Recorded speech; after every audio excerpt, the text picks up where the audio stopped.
Podcast. Én Levi vagyok, sziasztok, és nagyon-nagyon szeretném megköszönni nektek, hogy itt vagytok mindnyájan, őszintén, és szeretném megköszönni a Kurzgesagtnak is, hogy tök király videókat csinálnak, a Turbinának, hogy ezt az egészet létrehozták, és szeretném megköszönni 3 nagyon király, nagyon intelligens, és egyébként, mint a backstage-ben kiderült, nagyon kedves embernek, hogy eljöttek.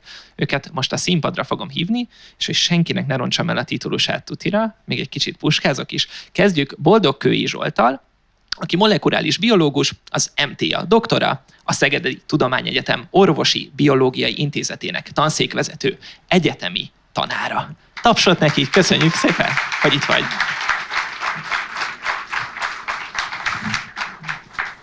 Horváth Oszkár, az Önkényes Mérvadó műsorvezetője, programozó, közgazdász.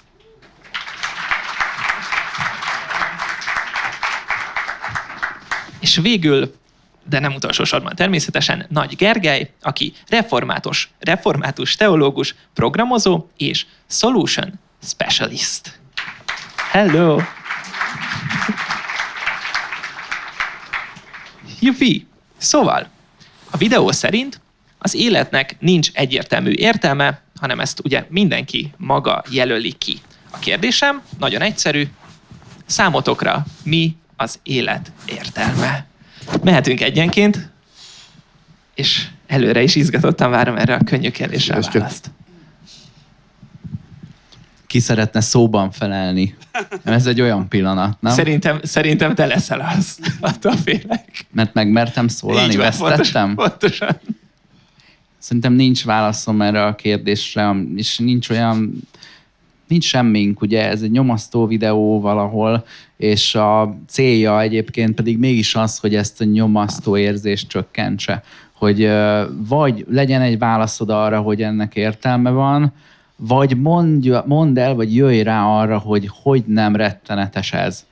És találd meg magadhoz közel az örömöket. Szerintem a fejlődés és a változás és a ártalmatlanság és a jó szándékra való törekvés az értelme, hogy eközben az ember hogyan unatkozik, hogyan tétlen, vagy hogyan tesz túl sok dolgot, hogyan pörög benne valami, hogy fölöslegesen is tegyen-vegyen, mintha csinálna valamit, az megint egy másik lapra tartozik. Szerintem nem lehet erre egy ilyen könnyelmű választ adni. Én inkább arra tennék kísérletet, ha én ezt a videóból ezt vontam le, hogy vagy legyen egy válaszod, hogy mi az értelme, vagy abban segíts, hogy ne legyen olyan depresszív, hogy nincs neki, akkor az utóbbiban vegyek részt. Tehát, hogy hogy legyen könnyebb elviselni azt, a jelentéktelenséget, és hogy lehet egy másik nézőpontból jelentőssé tenni, és egyébként helyessé. Akkor menjünk sorba. Kérlek, köszönöm. Nem gondoltam, hogy itt direktben kapjuk ezt a kérdést így. Igazából, tehát ugye én egy olyan ateista vagyok, aki egy vallásos embertől egy Istennel kevesebbet hisz. Tehát nem hiszek egy ilyenfajta transzcendentális létben. És hát ugye az ateistákat itt leszokták sajnálni, hogy ugye az ő életük véget ér majd a halállal, milliárd évekig ugye a sötétségbe éltek, aztán visszakerülnek oda, ahol voltak. Igazából egy kis beszólásként mondom itt, hogy valójában én azt gondolom, hogy a megsemmisülni jobb, mint a pokolba kerülni. És ugye vannak olyan vallások, amik azt gondolják, hogy eleve determinált az ember sorsa, tehát lehetséges, hogy valaki egész élete folyamán hitbuzgó életet él, akár papi reverendába, más még egy ilyen ateista hithű ember, és Isten választása mondjuk rámesik, hogy a mennyországba kerülök, míg a hithű ember a pokolba, szóval egy igazságtalanság egyrészt. Na visszatérve a dologra, tehát itt van egy nagyon fontos probléma szerintem, tehát ugye az az állítás, hogy nincs az emberi életnek objektív értelme, célja, stb.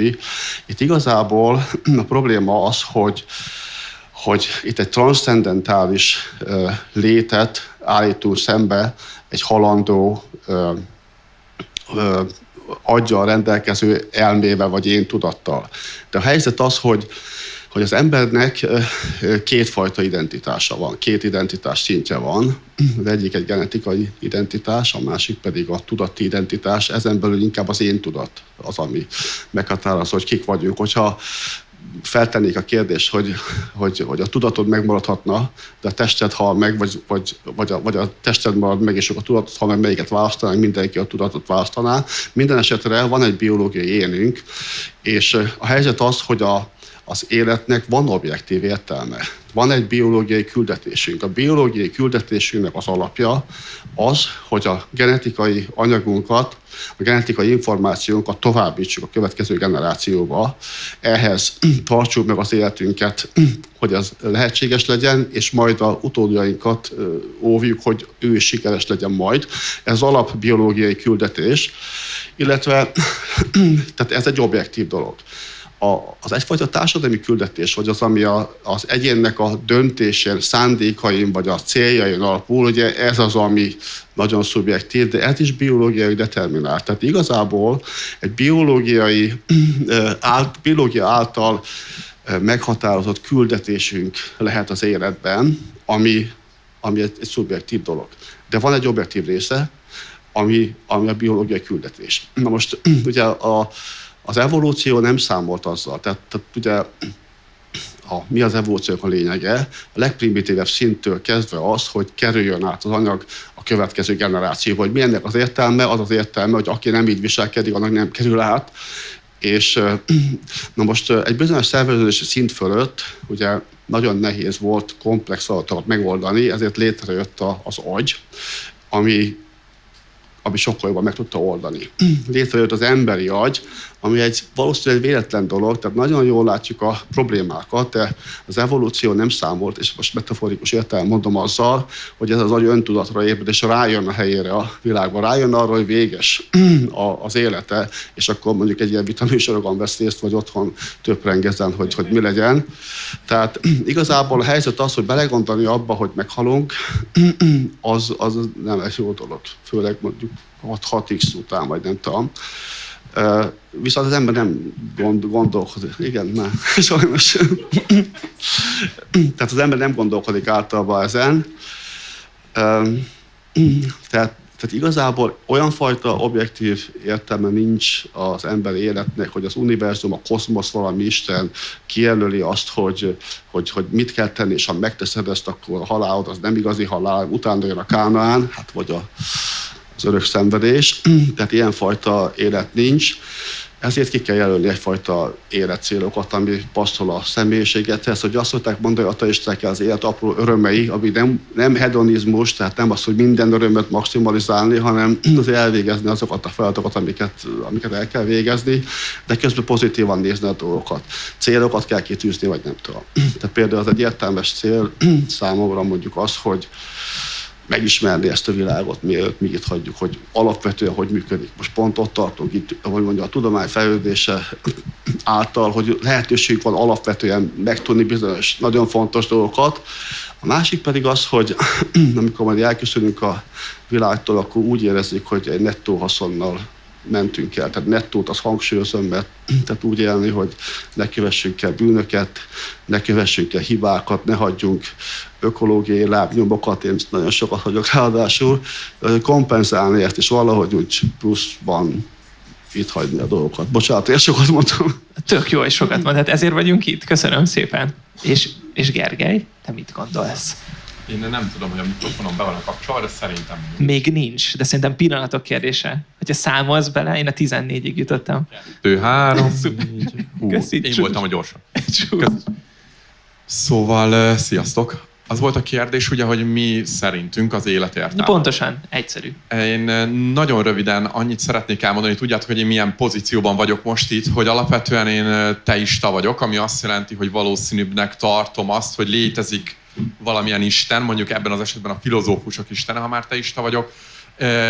Valószínűbb ez, mint az ateizmus, hogyha már teizmus, akkor a legvalószínűbb rendszer benne a kereszténység, és hogyha már kereszténység, akkor a Biblia legjobb magyarázatának én a református hitrendszert, a református teológiát tartom. Ezért vagyok református teológus. Én három szinten különböztetném meg azt, vagy raktam eddig helyre magamban az én szűk 37 éve alatt, hogy mi lehet az életem értelme. Az egyik, ami bármelyikünké lehet, az a fizikai sík, az egzisztenciális fizikai sík. Lehet és szeretnék elérni bizonyos dolgokat a karrieremben, a magánéletemben, szeretnék egy lakást magamnak, szeretném ezeket a dolgokat rendben tudni, évente elmenni néhányszor nyaralni. Ez az egyik célom. Emellett még ilyen külsős cél, mondjuk, de ami már közelít a pszichéhez és a lélekhez, mondjuk van egy olyan küldetésem már jó néhány éve, hogy amennyire lehet és amennyire van rá lehetőségem, tegyek azért, hogy az a társadalom, amiben élek, az is fejlődjön, vagy minél jobb legyen körülöttem. Segítsek ebben másoknak, vagy így, vagy úgy. Van ez a külső szint. Van a belső szint, a pszichés szintem, aminél is van egy életcélom, minél jobban feltárni az én valómat, a gyerekkori traumáimat, megismerni azokat a folyamatokat, amik azzá tettek, és dolgozni magamon, hogy jobb ember legyek, jobban békében legyek magammal. És van egy spirituális vagy lelki szintje, mint a legegyszerűbben úgy tudnék megfogalmazni, kicsit reflektálva arra, amit a Zsolt mondott, hogy szeretném azt elérni, és néha már azért pillanatokra sikerül, ez is lett egy ilyen életcélom, hogy bármikor készen legyek arra, hogy én most meghalok. Tehát, hogyha most itt szívrohamot kapnék, és meghalnék előttetek, akkor én ne féljek attól, hogy ez velem most egy perc múlva meg fog történni. És ne csak 60 felett ne féljek majd a haláltól, hanem most se féljek a haláltól. És hát ez pont fordítva, hogy általában fiatalon nem szoktunk ettől félni, és ahogy idősödünk, megyünk ebbe bele. De én igyekszem így élni. Amellett természetesen, hogy ugye megvan az én elképzelésem a halál utáni életről, vagy akár az eleve elrendelésről, de szerintem ehhez mondjuk vallástól függetlenül lehet csatlakozni. Úgyhogy ha dióhéjban kéne megfogalmazni, az én életemnek mi számomra a célja, akkor ez lenne, hogy minél jobb ember legyek, akár Istennek tetsző életet éljek, és segítsek a körülöttem élőknek. Szép. Nagyon szépen köszönöm mindhármatoknak. És akkor ledobom azt az atombombát, ami szerintem elindít egy nagyon izgalmas estét, folytat, mert ez nekem már most nagyon tetszik. A videó azt mondta, hogy az egyértelműen rossz cselekedetek is teljesen lényegében lényegtelenek. Akkor hogyan kerülheti el, mondjuk vegyünk egy optimista nihilistát, hogy az élet átcsapjon hedonizmusba, vagy akár anarhiába? Hogyha tanácsot adhatnátok egy optimista nihilistának, akkor mi lenne? Hogy ne csapjon át hedonizmus. Miért lenne ez baj? Hát ugye az optimista nihilizmus, amit láttatok is a videóban, alapvetően egy ateista filozófia. Tehát ugye azzal is kezdi, van egy ilyen mondat benne, hogy úgy tűnik, hogy az univerzum nem értünk lett alkot, vagy nem értünk van. Ez nem a keresztényeknek feltétlenül, nem a muszlimok, nem a zsidóknak, nem a vallásoknak szól. És hogyha valaki ebben a keretrendszerben gondolkozik, amiben az optimista nihilizmus is elhelyezkedik, akkor miért ne lehetne hedonista? Miért lenne baj az, hogy hedonista? Hát ő ebben látja az életet célját és értelmét. Miért lenne baj az, hogyha valaki rabolni szeret? Hiszen ebben látja az élete értelmét. Minél többet fosztogatni. Miért kéne nekem erről őt lebeszélni? Hiszen az ő célja, ezzel semmi gondja nem kéne, hogy legyen. Tehát én alapvetően ebben az irányba indulnék, hogy mi a baj a hedonizmussal, ha valaki ateista? Az éc. Ez jó. Az egyik paksi rapper srácnak van egy sípolandó szó következik, egy kétsorosa, az utam lehet rövid lesz, de kurvára széles. És ezzel rámutat arra, hogy ugye annak a kettős értelmezés, hogy egyszer élünk, az ugye hát azt is jelentheti, hogy akkor ugorjunk le a betonra, hát ha nem halunk bele, de azt is jelentheti, hogy vigyázzunk az életünkre, mert egy van belőle. És az ember az egyik így értelmezi, a másik úgy értelmezi. És ez a rapper srác, Norba, fantasztikusan ábrázolja a geometriailag, hogy A-szor B, tehát hogy ő a területét számolja ki az élettartalmának, nem pedig csak egy dimenzióban nézi, hogy ez itt ilyen hosszú, vagy olyan hosszú, és akkor vagy lehet választani. Szoktam időnként emlegetni egy olyan fogalmat, amit én repülési magasságnak hívok, de nagyjából ez a szemlélődésednek a közelsége valamihez. és ez egy rohadt nagy átverés. Én gyorsan mindenki más nevében egy pillanatra felháborodtam, amikor először láttam ezt a videót, és azt mondták, hogy minden hiba, amit valaha teszel, az úgyis el lesz felejtve, mert minden rossz dolog, amit tettél, az igazából nem számít. És ez nem igaz. Ez minden, amit teszel, az számít, olyan közelről nézve, ahol mi ezt az életet éljük. Semmi nem számít, amiről döntünk, hogy élünk vagy halunk, hogy voltunk-e Budapesten valaha vagy sem. A végén a város az égből nézve egy penészfolt, vagy olyan, mint egy gyökérzet, tudod, így kinő, ott vannak az agglomeráció, oda építettünk utat, ott már nem lakik senki, ez betonból van, azt meghagyták zölden, egy random paca, és ez így fog kinézni. De amikor lemész oda közéjük, ahogy a Radnóti versben, a Nem tudhatomban, ugye mit lát a repülőről az, aki azt hiszi, hogy csak dimbek-dombok, és azt hiszed, hogy utána bemutatja neked, hogy de ő tudja, hogy a kutya hol szokott a lábtörlőn aludni, meg hogy mi van a bakterházban, de a pincében egy rettegő család bujkál a bombázások elől, ha jól emlékszem. Tehát ilyen közelről szemlélni valamit. És azt gondolom, hogy az életnek, a te életednek az emberi lét megléte vagy hiánya szempontjából semmi értelme nincsen. Nem valószínű, hogy igazán hozzáteszel ahhoz, hogy a végén valaki megállapítsa, hogy az értelem és az érzelem létrejötte, az most jó volt valamire, vagy egyébként nem, de a közvetlen környezeteddel kapcsolatban a te döntéseidnek igenis van értelme. És ne hagyjuk szerintem, hogy becsaljanak ebbe a csapdába, ahol tök más értelmezési tartományban kijelentjük, hogy jó, hát úgyse számít semmit, úgyhogy én most fejbe lőhetek 23 embert, mert az annak a 23 embernek, meg még egy 13 000-nek, akit ismertek, igenis számítani fog. Ugyan hasonló csapda, mint amikor elmondják neked, hogy a paradicsom igazából nem zöldség, hanem gyümölcs, és ilyen kurva büszkék magukra.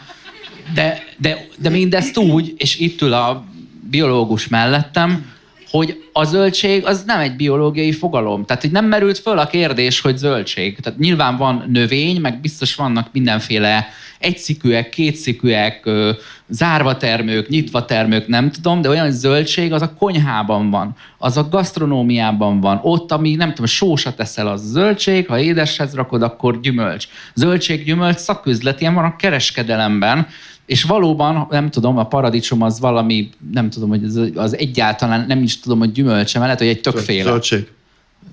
De a zöldség... Nem segítettél rajtam. De hogy gyümölcs az, ami a virágnak a helyén lesz egy termés, és az véd valamilyen magot.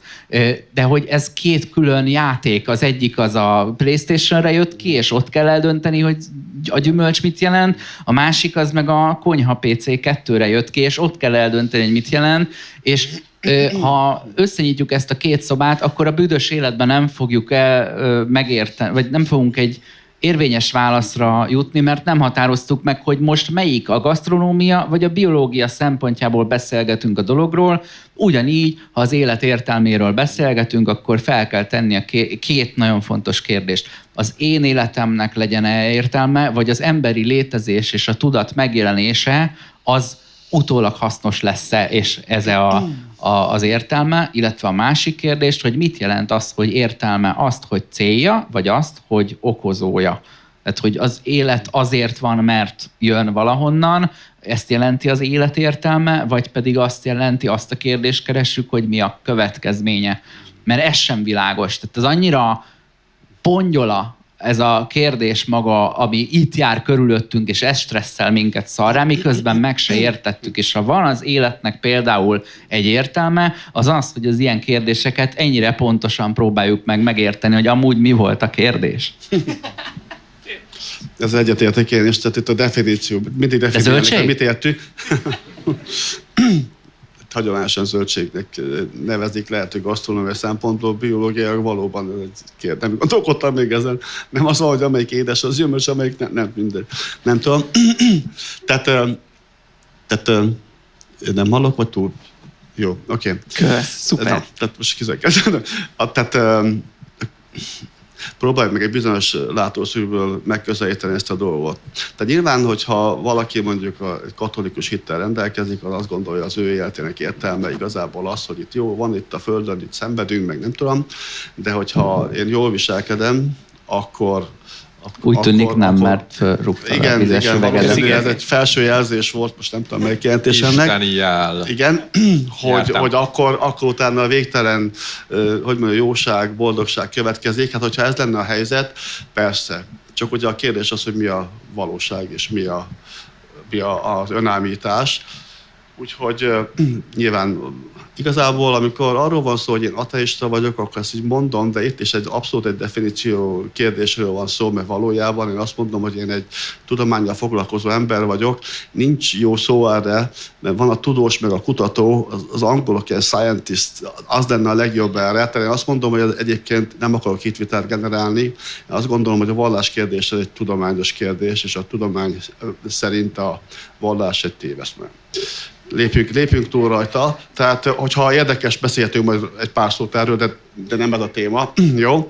Tehát most akkor az a kérdés akkor ugye, hogyha aki nem katolikus vallás, nem olyan vallással rendelkezik, hogy az ő, hogy mondjam, cselekedetei, a hitbuzgósága, az predeterminálja őt majd egy örök boldogságra, akkor mi az, amit tehetünk. Tehát ugye sokszor az a vád hangzik el, hogy ugye igazából nincs erkölcsünk, bármit tehetünk, amit az érdekeink megkívánnak, stb. Tehát több szintje van ennek. Először is ugye van egy közbiztonság, egy jogrendszer, ami, hogyha így cselekednék, hogy védeni a társadalmat olyan emberek elől, akik gyakorlatilag kontrollal cselekednek. Másrészt pedig visszatérnék arra, hogy biológiai determináció. Az emberben lévő jóság és gonoszság, önzőség, nagylelkűség, ez genetikailag kódolt. Tehát az a helyzet, hogy az emberben ebben erős varianciák vannak, amit a környezet meg a neveltetés tud egyik irányba, másik irányba terelni, vagy az általános politikai hangulat, világhangulat. Most van egy olyan tolódás, ami egy kicsit a rosszabbik ösztöneink felé vezet bennünket, én azt gondolom. Tehát ezek befolyásolják ezt a biológiai determinizmust, de bennünk van az, hogy tehát az, ami jó érzés, az evolúciós értelemben, édes, az hasznos számunkra, ami meg rossz, az meg káros. Ez az alap, ami van, de ettől sokkal, bonyolultabb kódrendszer van bennünk, ami azt mondja, hogy nagyon jó, hogyha másik emberekkel jók vagyunk, hogyha kooperálunk velük, hogyha nem háborúskodunk, nem kitolunk velük, hanem segítjük, mert ez a mi tekintélyünket és a társadalomban való rangunkat emeli. Vannak olyan társadalmak, vannak olyan történelmi korok, ahol a gonosz az, aki a népszerű, vagy nem a népszerű, hanem diktatórikus módon átveszi a hatalmat, de bennünk van ez a kettős választás. Kibe, hogy. Annyi biztos, hogy ez kapcsolatban van azzal, hogy mennyit tud az ember a dolgokról. Tehát van egy úgynevezett ilyen prefrontális agykérgi területünk, ami ez egy kognitív központunk, ez minél differenciáltabb, annál szelídebb. Egyébként maga a nyugati civilizációs fejlődés szelídíti az embert mindenféle tekintetben. Tehát most már ott tartunk, hogy tehát a nők jogai, a különböző rasszok, gyermekek, most már az állatok jogait védjük, tehát szelídülünk, ez teljes mértékben igaz. Tehát meg az is, hogyha differenciáltan látjuk a világot, tehát egy fejlett, nagyon bonyolult kognitív központunk van, az különösen szelídít bennünket. Tehát kihallott már egy ilyet például, hogy 2 professzor összeverekedett egy fradi meccsen, vagy egy kocsmába. Ugye? Nem azért, mert a professzorok olyan prűdek, és nem mernek verekedni, vagy nem tudom, hanem van egy ilyen szelídülő hatása. Tehát van bennünk egy olyan biológiai rendszer, ami a moralitásunkra, az erkölcsünkre hat. Ha rosszat teszünk, akkor büntet bennünket, és rossz érzésünk van. Van egy örömközpontunk is, ami jutalmaz, hogyha jót cselekszünk a közösség érdekében, és nem csak a saját érdekében. Most ugye van egy ilyen hierarchia. Tehát, hogyha ne ölj például. Ez nem a Bibliából származik, ez benne van az emberben, hogy ne öljünk. De a hierarchikus, kódolás azt jelenti, kivéve, hogyha a másik ellenséged. Ha ő az életedet öl, akkor jogod van ölni, és akkor nincs lelkiismeret fordulásod. Vagy, hogyha ő az ellenséged, mert például más vallású, mint te vagy, öljük meg. Vagy más ideológiát tesz. Tehát ilyen hierarchiusan van megszabályozva az emberi agyban, nem tudjuk ezt pontosan, hogy hogyan, de mondom még egyszer, minden bennünk van alternatívaként, és ez egy biológiai alapú az egész. A társadalom módosíthatja, tolhatja ebbe vagy amabba az irányba, és ez kapcsolatban van azzal, hogy milyen céljaink vannak az életben, hogy van-e értelme ennek az életnek. Az, hogy minden el fog majd hamvadni, néhány évtizedig itt vagyunk, és amit tettünk, eleinte még él, ugye a ismerőseink körében, hogyha valaki mondjuk médiasztár, vagy nem tudom, akkor a közönsége fejében, de minden el fog hamvadni, és akkor mi értelme van? Most vagyunk itt. Most vagyunk itt. Tehát érdekes belegondolni, hogy halad az idő milliárd évekig, és akkor az én saját tudatomnak van egy nagyon kicsike idősávja, és pont most vagyunk ott, ahol ezt tud világítani. Éppen most vagyunk, utána megy megint milliárd évekig, és akkor teljes sötétség lesz. És ez egy döbbenetesen érdekes dolog, meg azt mondom, hogy nagy szerencsém van, hogy pont most élek. Mi volt a kérdés, bocsánat? Mindegy, csak mondjál valamit. Mindegy, csak mondjunk valamit. Hogyha úgy is mindegy, és hedonistává változik, akkor mi lesz, amire te azt mondtad, hogy miért baj? Nincsen. Ennek sem, de nem akarok ráülni erre a Boldogkai Zsolt vonatra. Egyébként azt tudjátok zárójelben, hogy nekünk van egy múltunk, azért is fogunk egy kicsit oda-vissza talán pengét váltani. 4-5 éve szinte folyamatosan rengeteg vitán vettünk közösen részt, ismerjük egymás gondolatait nagyjából, de alapvetően én azzal kezdeném, hogyha már kifejezetten az optimista nihilizmusról kell beszélni, hogy mi marha szerencsések vagyunk, és ti is higgyétek el, és gondoljatok ebbe bele, hogy mennyire szerencsések vagytok, hogy egyáltalán ilyenen tudunk gondolkodni. Ez ugyanis a nyugati ember problémája, vagy a jóléti társadalmaknak a problémája, hogy hát mihez kezdjünk azzal a fránya életünkkel, azzal a rengeteg szabadidőnkkel, amink van. Ha elmennétek Dél-Afrikába, vagy Latin-Amerikába, vagy Ázsia egyes részeire, hát ez Indiába, eszükbe nem jutna az embereknek ezen gondolkodni, és nem azért, mert primitívek és vallásosak, és amúgy van céljuk az életüknek, hanem azért, mert egyszerűen nincs idejük, annyi munkájuk van, nem engedhetik meg maguknak azt, hogy lamentáljanak ilyen dolgok felett. Tehát én alapvetően ezt egy ilyen elitista témának tartom, hogy nem baj, hiszen én is boldogan lubickolok benne, és örülök, hogy ilyen szerencsés vagyok, de ezt azért szögezzük le. Úgy érzed, hogy az életértelmén való filozofálgatás is egy ilyen első világbeli lehetőség, vagy probléma, de ugyanakkor lehet, hogy a depresszió is ehhez tartozik? Tehát amint nem kell a túlélésedért már 2 éves korodban tűzifát hordanod, igen. Onnantól kezdve lesz szabadidőd, és ha azt nem használod bölcsen, akkor lesz szenvedésed is. Ha van szabadidőd, és nincs egyébként ebben a szabadidődben egy rendszer, ami szerint te élnél, mondjuk egy vallás, egy filozófia, vagy bármi, mert ateista vagy nyugaton, nyilván, ugye ez is ebből indul ki, akkor van lehetőséged ezen lamentálni, és igen, viszont nem feltétlenül látok korrelációt a depressziós között, mert rengeteg hívő keresztény ember is depressziós. Charles Spurgeon, csak egy példát mondjak, 19. századi prédikátor, protestáns prédikátor, világhírű ezekben a körökben is, full depressziós volt egész életében, és nem azért, mert nem volt eléggé hívő.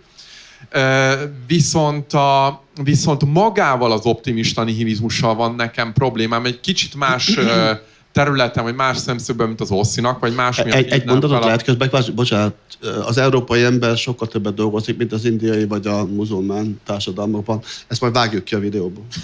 Védjük meg a déli határainkat. Szóval az egyik az, hogy miért lenne értelme szubjektíven az életemnek, hogyan találok én szubjektív értelmet, ha nincs olyan fogalom, hogy értelem, ha nincs objektív értelem. Ha azt mondom, hogy hát figyelj, definiáltak azt, hogy pitpirixölő, tessék. Az filozófiai szinten gondolkodunk, tehát ez nem olyan, mint hogyha azt mondanák, hogy rendetlenségből rendet teszünk, és van akkor annak egy célja, célt adunk neki, értelmet. Egyszerűen, ha ateista keretrendszerben gondolkozunk, és pusztán természettudományos alapon, akkor ez a fogalom, hogy objektív értelem, az nem értelmezhető. Így a szubjektív sem lehet értelmes. A másik, hogy és itt már egy kicsit felülök a Boldogkői Zsolt vonatra, és a Horváth vonatra is, de hogyha azt mondjuk, hogy oké, találjunk értelmet az életünknek, legyünk boldogok. Oké, mit jelent ez számomra? Hát igen, én attól vagyok boldog, hogyha kimegyek az utcára, és nem tudom, elkezdem összegrafitizni itt a szép templomot, vagy levelem erről az épületről a táblát, vagy éppen fogom és felpofozom a random embert az utcán. És bizony, ezek a csúnya és rossz dolgok, vagy akár az emberölés is, van olyan ember, akinek ez boldogságot okoz. Tehát nem lehet azt mondani, amit szerintem itt akár az ateisták sokszor mondanak, hogy hát igen, hogy jutalmaz bennünket, ha jót teszünk a társadalomnak, vagy jót teszünk az embertársunkkal, és büntet a mi lelkiismeretünk, vagy az mi érzésünk, hogyha rosszat teszünk. Tehát alapvetően azt se tudjuk definiálni ebben a keretrendszerben, szerintem, vagy nagyon nehezen, bocsánat, hogy ilyen szélsőségben gondolkodom, de nagyon nehezen tudjuk azt definiálni, mi a jó és mi a rossz. Mitől lesz valami jó és valami rossz. Hiszen, ha azt mondjuk az optimista, nihilista keretrendszerben, vagy az ateista keretrendszerben, hogy hát az a jó, ami a társadalom és az emberiség számára jó. Miért? Miért az a jó, ha minél tovább fennmarad az emberiség? Miért nem jó az, ha holnap ledobunk 5 atomot, és harmadára vagy felére csökkentjük az emberiség létszámát, vagy holnap utánra kiírtjuk. Miért kell nekünk ezt minél tovább húzni? Valamilyen evolúciós biológiai drive, de hát ki mondja erre a drive-ra azt, hogy jó, rengeteg olyan biológiai drive-unk van, amiről ma is azt mondjuk, hogy nem jó. Pedofília, genetikai, biológiai, ki mondaná rá azt, hogy jó. Pedig visszatérve, biztos, hogy vannak olyan emberek, akikben ezek a tettek jó érzéseket váltanak ki. És hát igen, hogyha ez az alap, hogyha az értelmetlenség az alap, és ez a harmadik, akkor hogyan találunk az életben értelmet? Én ezt sem tudom. Tehát, hogy valamilyen rendszer, valamilyen alap, nem kell ez természetfeletti, nem kell ez klasszikus vallás, de valamilyen elképzelés mégiscsak kell, amihez viszonyítani tudjuk azt, hogy mi a jó és mi a rossz. De hogyha ateista, pusztán ateista, materialista rendszerben gondolkodunk, akkor ilyen keretrendszert csak tényleg önkényesen tudunk meghúzni, de igazából csak azért lesz valami jó, és csak azért lesz valami rossz ebben a keretrendszerben, mert a többség, vagy az, akinek az erő, vagy hatalom van, azt mondja, hogy ez a jó, és nem az a jó, és ezt az akaratát ráerőlteti mondjuk egy társadalomban mindenkire. Szóval én innen közelíteném meg ezt az egészet. Én nem gondolom azt, vagy legalábbis én még nem láttam olyan tudományos publicisztikát, de szívesen várom, ami azt mondja ki, hogy benne van az emberben az, hogy ne ölj. Én kíváncsi lennék, hogy hol, melyik génszekvencia, milyen kémiai folyamatoknak kell végbe menni. Minden egyes emberben benne van az, hogy ne ölj. Hol van ez bennünk? Illetve tényleg, hogy ha valaki attól lesz boldog, hogyha olyan dolgokat tesz, ami a mai magyar társadalom számára, és számotokra, mindannyiatok számára rossz, az ha pusztán ebben a keretrendszerben gondolkodunk, miért lenne rossz számára? Miért kéne neki azt mondani, hogy igen, ez tényleg rossz, hogyha önmagának szubjektív módon kéne az értelmet megadni az ő életének? Miért kell tekintettel lennünk a kisebb környezetünkre, a nagyobb társadalomra, az emberiségre, bármibe, ha, hangsúlyozom, pusztán annyi van, amennyit a videóban láttunk. Tehát félre ne értsetek, én nem az ateizmus szeretném kritizálni, nem valami vallás mellett kardoskodnék, csak szerintem következetlen a Kurzgesagt videója. És ugye úgy zárult, hogy akkor mindenki magának találja meg az értelmet. ez nem lehet, hogy ez egy ilyen önállítás? És számít, ha önállítás, ugye tőled is ez a szó, hogy önállítás, hogyha az ember boldog, vagy jól érzi magát. Én mondjuk kétlem, hogy boldog az ember, aki megver másokat, talán jól érzi magát, de én nem azért vagyok itt, hogy vitatkozzak. Tehát imádja. Honnan tudod, hogy nem boldog? Tehát mi gondolkozunk, mert miért kételkedünk abban, hogy a másik ember boldog? De rá van írva, hiába mondja, hogy boldog, hogy nem vagyok boldog, vagy rá van írva, hiába mosolyog, hogy hát attól még nem lehet boldog. Nem tudhatod, ugyanúgy, ahogyan nem vesszük észre, nem tudhatjuk, egy klasszikus filozófiai probléma, hogy a másik emberek van egy tudata. Ez egy klasszikus filozófia. Honnan tudjuk, hogy boldog-e, vagy nem boldog? Ha ő azt mondja magára, hogy igen, én boldog, és következetesen tartja ezt, hogy én ettől igenis boldog vagyok. Milyen alapon? Tudnék egy tesztet csinálni most, csak félek tőle, a következményektől. Tehát fölállnék most, és rálépnék a lábodra nagyon erősen. Akkor te nem azt mondanád, hogy Zsolt, figyelj, nekem ez valami roncsolásról végezne a lábomra, szállj mellé, légy szíves, amely elkezded üvölteni egy nagyot, és ebből levonnám a következtetés, hogy van tudatod. Ez a tudat fogalmának a félre. Figyelj, örülök, Zsolt, hogy itt 1 perc alatt megoldottál egy 100 éves filozófiai problémát, egy mai napig nem tudod senki. Jó, beszéljünk a tudatról, jó? Kérlek. Jó, de akarok reagálni még erre. Tehát igazából ugye Gergely bevezetett, nem tételezek fel semmifajta sanda szándékot, hogy most itt a világi értelemben vett jó, az egy teljesen relatív dolog, az isteni jó, az a jó. Mondjuk itt fel lehetne tenni a kérdést egyébként, amit nem tudok én sem pontosan, hogy azért jó az isteni morálban a jó, mert Isten kigondolta, és akkor azt mondta, hogy na mostantól kezdve ez jó, vagy pedig van egy még objektívebb jó, és akkor az Isten azt mondja, hogy akkor ragaszkodjunk ehhez a valamit, és megmondom az embereknek, hogy mi az a jó, ami még tőlem is független, de most az lényegtelen ebből a szempontból. Tehát a következő a helyzet. Tehát különítsük el 2 fajta jót mondjuk. Van egy ilyen morális, elvont jó, meg van egyfajta ilyen érzéki jó, ami mondjuk beleveszi a boldogságot is, vagy az, amikor megiszunk egy jó üveg sört, mondjuk én pont nem szeretem messört, de mindegy. Tehát bennünk van az, hogy jónak érezzünk bizonyos dolgokat, tehát konkrét kis eseményektől kezdve egészen komplex dolgokat, meg hogy rossznak is. Tehát ennek van egy ilyen biológiai determinizmusa. Az Gergelynek az egy jó megállapítása volt, hogy hol van az a gén, ami bennünk van az, hogy ne ölj. Igazából ez egy jó kérdés, de én azt kérdezem akkor, hogy hol van az agyunkban ez, és hogy került oda, mert ugye van ilyen, mert nagyon sok emberben ugye nem csak azért nem öli meg a másikat, mert hogy börtönbe kerülhet, hanem utána a lelkiismeret furdalást nem tudom.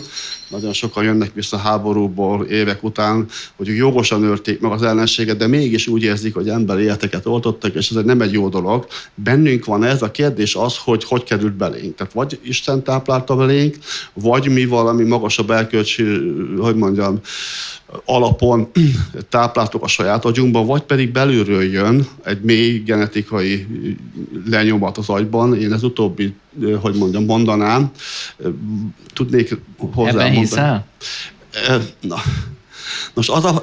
Bár csak ekkora hitem lenne. Az a probléma. Mert ez a nem tudjuk kategória, de még a zöldséget még a pár szó majd még meg fogom kérdezni, de most tényleg csak ezt... Tehát ami ugye olyan általános dolgokról beszélünk, amiről meg lehet kérdezni azt, hogy jó, milyen publikációkban látjuk ezt, hogy hogy van leírva, honnan származik, és hogyha azt mondom rá, akkor még szkeptikusok is felszisszennek, hogy vannak olyan dolgok, amik, ugye, hogyha az embernek van valamifajta biológiai háttérismerete, genetikai ismerete, a idegrendszer ismerete valamelyes, az egyetfejlődés, akkor abból egyenesen következik ez, de hogy mondjam, hogy a tudományban bizonyítani kell mindent, tehát igazából ezt nem tudjuk. De rengeteg olyan dolog van, ami, mit tudom én, például az emberi jóságról, ugye korábban azt gondolták, kicsit eltérek, de mindegy, korábban azt gondolták, hogy a szociálantropológia egy óriási tévedése volt, hogy ez a, hogy írták ezt, milyen szevés, ez tehát hogy ezek a vadászó gyűjtögető ősi életkörülmények között élő emberek, ezek jók, nincsen olyan, hogy féltékenység, önzőség. Azaz. Igen, és hogy a modern civilizáció tette ezt velünk, ez egy érdekes szitu volt, hogy miért ment így félre ez a tudományterület, aztán kiderült, hogy ezek egy univerzálisak. Tehát maga az, hogy egy univerzálisan jelen van nagyon távoli kultúrákban, ez egyfajta bizonyíték arra, hogy ezek így bennünk vannak ösztönként, vagy nem tudom. Egy nagyon kis kitérőként annyit mondanék, hogy amikor beszéltem itt a biológiai determinációról, hogy tehát mi emberek egyedül képesek vagyunk arra, hogy fölírjuk ezt. Na most, hogyan? Ez a kérdés. Tehát, hogyha minden biológiai ösztönünket felülírnánk, akkor az énünknek egy hatalmas részét elvesztenénk, az már nem mi lennénk. Válogatni kell. Valójában a civilizációs fejlődés, a nyugati civilizáció válogat közötte a pozitív ösztönöket, attitűdöket kiválogatja, és egyre inkább visszaszorítja a negatívat. Tehát van egy ilyen, az egyéni életben is tudunk ilyet. Tehát bizonyos biológiai késztetéseket felül tudunk írni, másokat meg nem célszerű. A gyermeki szeretet, az is egy ösztön. Van egy értelme, neki most nem akarok belemenni, de evolúciós értelme is. Ezt nem kell fölülírnunk, vagy nem tudom.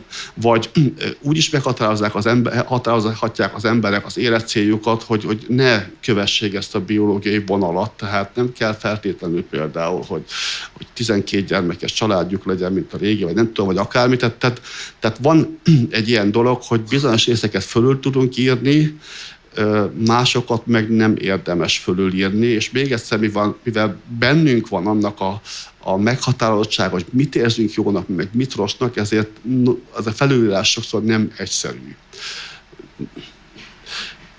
Jó, ennyit akartunk. Főleg, ha olyat vár el a társadalom, hogy írj felül, ami a te belső programoddal nem azonos. És mi ugye nem vagyunk egyformák, ahogy a Gergő kifejezte, hogy rettenetes dolgok okoznak örömet bizonyos embereknek, hogy mondjuk bánt másokat kicsit, vagy nagyon, vagy esetleg elpusztítja. Ezért bennük valószínűleg nem ugyanolyan módon működik biológiailag az, amire nekünk lehetőségünk van, és megneveztük, és a kultúránkkal megtanultuk használni is, hogy igen, ezt együttérzésnek, ezt bűntudatnak hívják, és egyébként azért érzed most, mert tegnap előtt ezt csináltad, és hogyha ezt a okokozati összefüggést elfogadod, legközelebb ezt a rossz érzést elkerülheted azzal, hogy jobban odafigyelsz arra, hogy mit teszel. De ha mondjuk én nem érzek bűntudatot egyáltalán, mert tök pszichopátiás vagyok, vagy akár csak szelektíven, mert mélységesen nem értek egyet valamivel, egy korlátozással, hogy az baj volna, akkor ezt nem fogja tudni a kultúra sem triggerelni bennem, hiába tanítják meg, maximum el tudom játszani, hogy úgy csinálok, mintha én is úgy gondolnám, mert az nekem szociális előnyt fog jelenteni, hogy a többiek befogadnak, kapok munkát, abból veszek pénzt, és akkor abból békönt, és azt köré tekerem a csokinak, és meg a Oreónak, és ezt meg tudom enni. Kirántva nyilván. Az életértelmét beteljesíteni. De az Gergő, szerintem eddig a legnagyobb droppolás ez volt, hogy hol van az belénk írva, hogy ne ölj, vagy hát az egyébként nincsen. Tehát az van belénk írva szerintem, hogy ölj. Az, hogy megbánod-e, hogy öltél, az a kérdés, az nem ugyanaz, hogy megelőzöd az ölést, hanem hogy elszámolsz-e utána az öléssel, és az viszont arra azt hiszem, hogy lehetőségünk van, de ezt látjuk egy csomó emlősnél minimum, hogy egyfajta bűntudat, szomorúság, a félelem, az felfedezhető jobban, mint az ösztön, tehát meg hát, hogy emberi tulajdonsággal ruházzuk föl, és valójában nem tudjuk, mit érez, ők azért annyira közeli felépítésűek, hogy jogosabban mondod, hogy félelmet rátsz rajta, mint amikor beijesztesz egy rovarnak és elszalad, azt azért nehezebb megérteni, központi idegrendszer nélkül kijelenteni, hogy ő most megijedt. Félsz, mi? Hanem szerintem azt egyszerűen neki ez a programja, és nem tudom megnevezni, hogy az ott micsoda. Egyébként a legyeknél elvileg az van, hogy minél jobban basztatod őket, annál jobban akar odajönni, mert hogy a pont, hogy az idegrendszerét így stimulálod, és így egyre idegesebb, és annál. Tehát minél jobban basztatod, annál jobban visszajön. Ezt mondja a tudomány. Ezt én nem ellenőriztem még, illetve én érzek egy nehezítést, hogy nem tudom biztosan, hogy ugyanaz a légy jött vissza, mert ugye az arc memóriám légybe nem működik olyan nagyon jól. A bokájáról meg lecsúszik az, amit a madarakra szoktak tenni. Tehát A zöldségnél Én még váltig mindig- állítom, hogy bennünk, tehát én szerintem az állatoknak nincs ilyen lelkiismert fordalása, mondjuk nem tudom, csimpánz vagy gorilla szinten, azt Nincsen? nem tudom. Miért Én azt nincs? gondolom, hogy nincs, de ez hit kérdése, vagy részben. De megjátszanak valami táncot, amikor mondjuk a csimpánz tényleg borzasztó dolgokat csinálnak a 250 méterrel élő másik csimpánz, nem tudom, a kegyetlenebbek. De a bonobók azok még szeridebbek, mint mi vagyunk egyébként. Tehát az, hogy milyen szociális lények vagyunk, belénk van építve, tehát mind a két alternatíva. Igazából valószínűleg arról van szó, hogy ha már itt vagyunk, hogy régen a kis közösségekben éltünk, és a kis közösség rokonilag a közösség tagjai közel voltak egymáshoz. Most az evolúcióban nem csak úgy van, hogy a saját gényeinket terjesszük, hanem hogyha a rokonainak segítünk, az gyakorlatilag szintén segítjük a gényeinket, mert bizonyos szinten ugye ők is, ugye a gyerekeink az fele szinten, a unokatestvérünk egy stb. Tehát lehetséges, hogy maga a morálnak, a viselkedésnek a mechanisztikája, a genetikai meg agyi mechanisztikája az erre a kis közösségekre épült, és igazából most viszonylag inadekvát módon használjuk, kiterjesztjük. Például mit tudom én, hogyha valaki másnak a gyerekét neveljük fel, hogyha idegenekkel szembe nagylelkűek vagyunk, segítsük őket. Lehetséges, hogy ebből származik, ezt én nem tudom, csak azt gondolom, hogy valami ilyesmi lehet, de minden esetben ez bennünk van. Tehát bennünk van ez a fajta jóságra való törekvés, a jó cselekvésre való törekvés, bennünk van ez is, hogy a másik életét ne öljük meg, kivéve, hogyha mondjuk ellenségként definiáljuk, stb. Valamit akartam, csak ezt nem írtam fel. Egy dolog még eszembe jutott, ugye a Gergő nekem szegezte a kérdést, hogy mondjam meg, milyen publikációk alapján, hogy a ne őj gén az miért. Valószínűleg ez nem egy gén egyébként, hanem egy ilyen genetikai programnak egy része bennünk, de hát ugye vissza tudnék kérdezni, hogy mutass már nekem egy publikációt, ahol egyetlen fontos, hogy mondjam, bibliai eseményre van egyfajta tudományos bizonyíték, és egyébként, hogyha itt még ezt megjegyezhetem, tehát igazából a helyzet az, hogy ugye a tudomány az gyakorlatilag egyetlen olyan eszköz az emberiség kezében, ami a valóságnak a hiteles, hogy mondjam, megismerésé hivatott végrehajtani, így mondjam, a módszere révén. Tehát ugye az, hogy kísérleteket, megfigyeléseket teszünk, mások ezeket ellenőrzik. Tehát igazából, hogyha tudományos szempontból, hogyha valamire nincsen bizonyítékunk, hogyha semmi nem utal arra, hogy tényleg így van, az tudományos szempontból nem létezik. Tehát, szerintem erre, ha nem tudjuk, lenne a helyes válasz. Tudományos szempontból nem létezik, hanem nem tudjuk, hogy létezik. Amíg a tudomány is nincs rá bizonyíték, akkor nem azt jelenti, hogy nem történt, meg nem létezik, nem lehet. Hiszen ha bebizonyított, hogy az nem lehet, akkor mondja rá a tudomány, hogy arra is van módszer, hogy végül arra jusson, hogy nem létezik. Falsifikáció, verifikáció. Nem, ez egy fordított logika teljesen. Tehát azt jelenti, hogy ha valamit nem tudsz bizonyítani, hogy megtörtént, akkor az a te hitvilágod, de hogyha a valóságot akarjuk kutatni, akkor el kell vetni ezt a dolgot. Tehát igazából még te azt mondtad, hogy nem történik meg? Tehát te azt, ne haragudj Zsolt, csak pontosan akkor. Tehát te azt mondod, amit nem tud a tudomány bizonyítani, az nem úgy van. Ez nem igaz. Nem, én azt mondom, hogy a tudomány nem tud bizonyítani, abban totálisan észszerűtlen hinni. Én ezt mondom. Tehát ez egy kifacsart logika. Jó, ez nem egy tudományos állítás, hogyha senki ne higgyen ebben, kérlek. Ez nem egy tudományos állítás, mint a Zsolt szájából elhangzott, hogyha semmi értelme. De amúgy hinni észszerűtlen alapvetően is. Hadd mondjam, tehát ugye még egyszer, akkor felépítem ezt a gondolatot. Tehát ugye a tudomány az egyetlen egy ilyen megközelítés, rendszerszerű megközelítés, és a valóságnak, annak az átlátás összefüggések a feltárására, ami hiteles képet ad a világról. Tehát, hogyha a tudomány azt mondja, hogy mivel nincsen bizonyíték erre meg erre a dologra, ebben nem lehet azt mondani, hogy ez létezik. Tehát azt jelenti, hogy a valóság szempontjából ez abban hinni, vagy azt gondolni, hogy ez egy létező valami, az egy badalság, vagy nem tudom. Tehát ez a logika. Nem azt kell bizonyítani, hogy nincs érte, tehát azt bizonyíts be nekem, hogy mit tudom én, a hold körül nem keringed, mit tudom én, egy ilyen zöld béka, akármi. A Russell táskannálja, kicsit rosszul parafrazálva, igen. Bocsánat, azt azért szeretném mindenképpen leszögezni, már nem a beszélgetés elején, hogy senki ne gondolja azt, hogy amit a videóban láttunk, vagy ami a ma esti beszélgetés témája, az természettudományos kérdés, vagy bármi köze van a természettudományos módszertanhoz, vagy a természettudományos vizsgálódáshoz.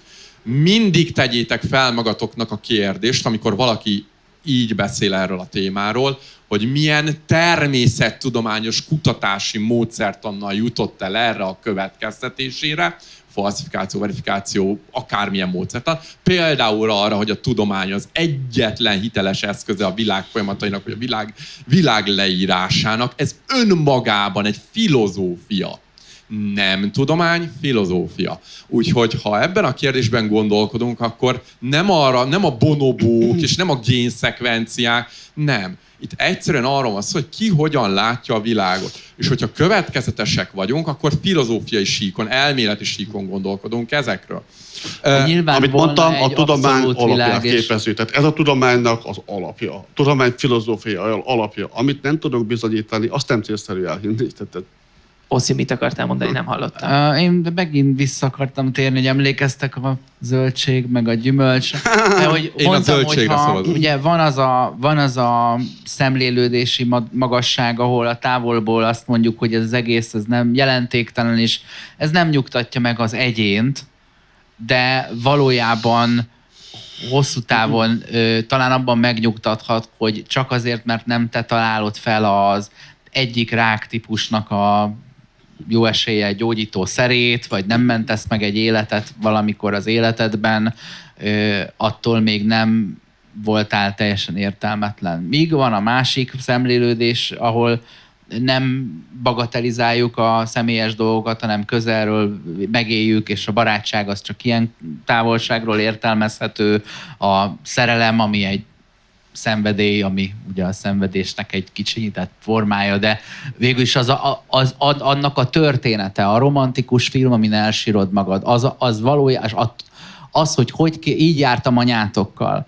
meg az, hogy így kértem meg a kezét, az annak a szaporodási ösztönnek a működésének a története, ahogy mi belülről megéljük, és könnyes szemmel nézzük, hogy de szép, és mi mennyivel többek vagyunk az állatoknál, pedig csak egyszerűen így működik. Ez visz rá arra, hogy te akart csinálni azt, ami ahogy mondta Zsolt, a biológiai értelemben a biztos egyik értelme az életednek, mert ez az a dolog, ami nélkül a következő generáció már nem lesz. Hogyha te tudod, nem engedsz annak az ösztönnek, hogy te utódokat de azt nem mondtam, hogy feltétlenül nem kell követni a biológiát. Tehát nem kell követni. Tehát mondhatod azt, hogy nekem én nem akarok gyereket, vagy nem tudom, lehet, hogy rossz érzésed lesz, vagy nem tudom utána, de ezt mondhatod. Nem különbözik ez az ösztönök más típusú felülírásától, amelyekről az imént beszéltünk, hogy a kultúránkkal felül tudjuk írni az alapvető állati viselkedésünket. Van bennünk, 30 darab tengely, amelyen el tudunk mozogni, az együttérzés, a vágy, a filozófiai érdeklődés, a félelem, szoktam-e fázni, tüsszentek-e a napban nézek, meg ilyen, tehát jelentősebb és jelentéktelenebb dolgokból, és amit biztosan tudunk, hogy az ember ezekre fogékony, némelyikre, és az is biztos számomra, de csak hiszek benne, mert nem tudós vagyok,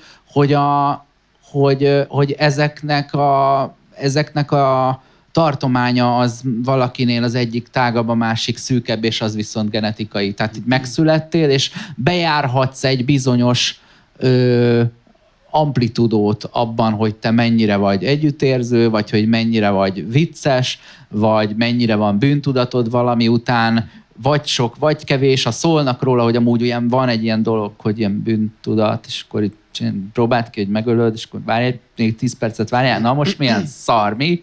Ja, Raskolnikov. Na, hát ezt nem kellett volna megölni most, de látod, akkor ezek szerint neked van, legalább ezt is megtudtuk, és akkor utána jobban figyelsz rá, mert szóltak rólad, erre jó az oktatás, vagy erre jó az, hogy tájékozódunk, és egyébként a következő felháborító félmegjegyzése ennek a nagyon jó videónak egyébként az volt, hogy a tudomány az nem igazán hoz minket közelebb, hogy ne legyen ennyire rohadt nyomasztó elviselni a jelentéktelenséget, és ez nem igaz, mert a megismerés az pont az egyik eszköze a nyomorúságtól való megszabadulásnak. Tehát az, hogy valamit tudsz, az távolít téged a tévegéstől, a nem tudástól, a bizonytalanságtól, a kétségtől, a félelemtől, és ez igenis megnyugtat. Azt viszont el kell sajátítanod azt a képességet, hogy minden nap egy kicsit békésen közelebb kell húzódnod ahhoz a tényhez, hogy mindent soha nem fogsz tudni, ezért valamikor le kell jönnöd erről a drogról, hogy majd holnap még valamit megtudok, és a végén majd mindent, és akkor majd nagyon jó lesz.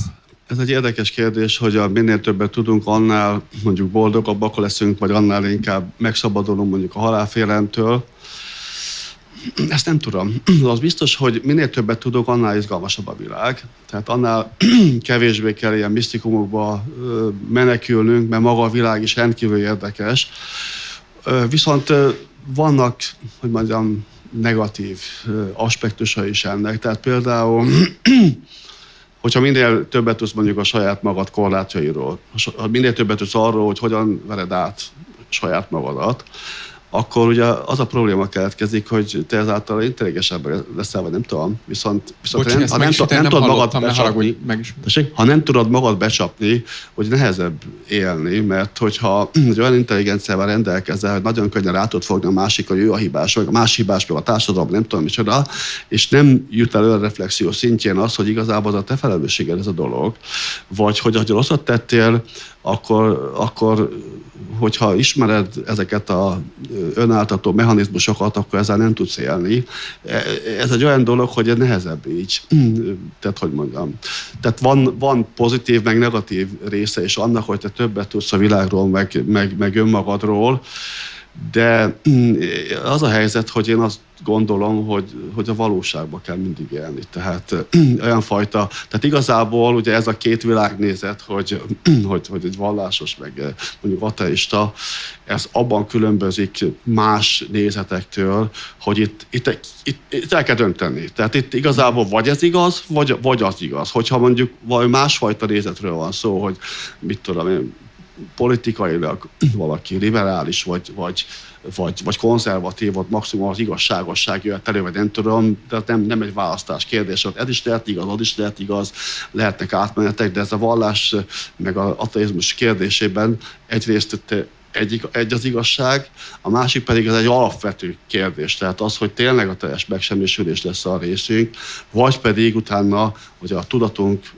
halála után felkerülünk, vagy lekerülünk valahová. Egyébként az, hogy a tudatról valóban nem sokat tudunk, viszont van egy elfogadott meghatározás, hogy mit értünk rajta. Korábban rengeteg minden volt, azt mondom, most a szubjektivitást értjük rajta. Hogyha érzékeltetni szeretném azt, akkor összehasonlítjuk mondjuk a úgynevezett szomatikus, meg az autonóm idegrendszert. Amit látunk, amit érzékelünk, ugye az tudatosul, háttérben is szorulhat, de tudatosul. Hogyha én megszúrom az ujjamat, ugye ez nem csak arról van szó, hogy érzékelt az agyam, hogy itt valami destruktív folyamat történt, hanem fájdalom, szubjektív érzéssel jár. Ha valami történik a bélrendszeremben, az ugyanazt az idegrendszer irányítja, normális esetben semmit nem tudunk róla, gőzünk nincs. Tehát az egy zombi. Igazából itt egy ilyen érzékenység küszöb van, hogyha nagyon fáj, akkor azt is érezzük.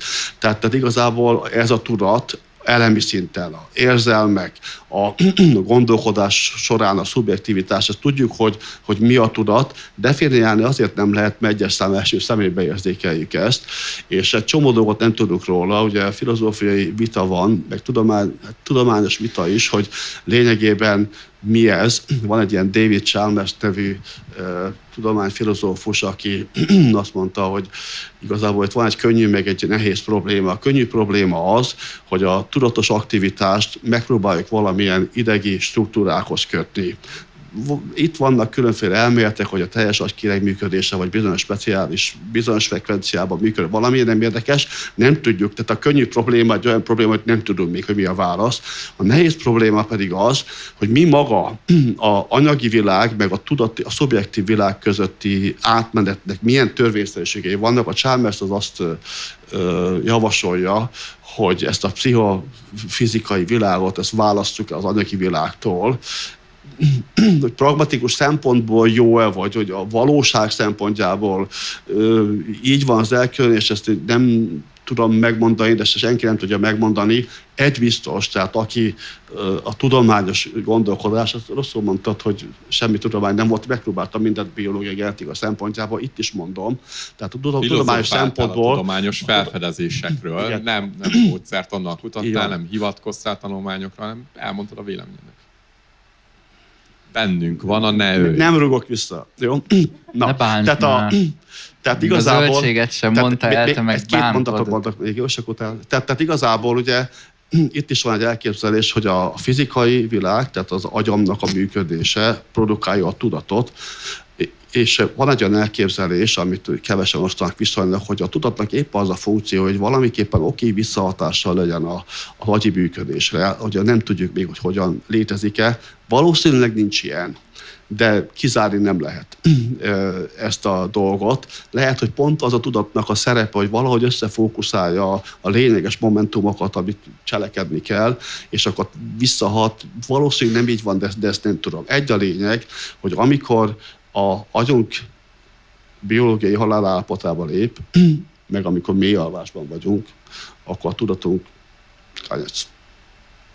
Tehát vége.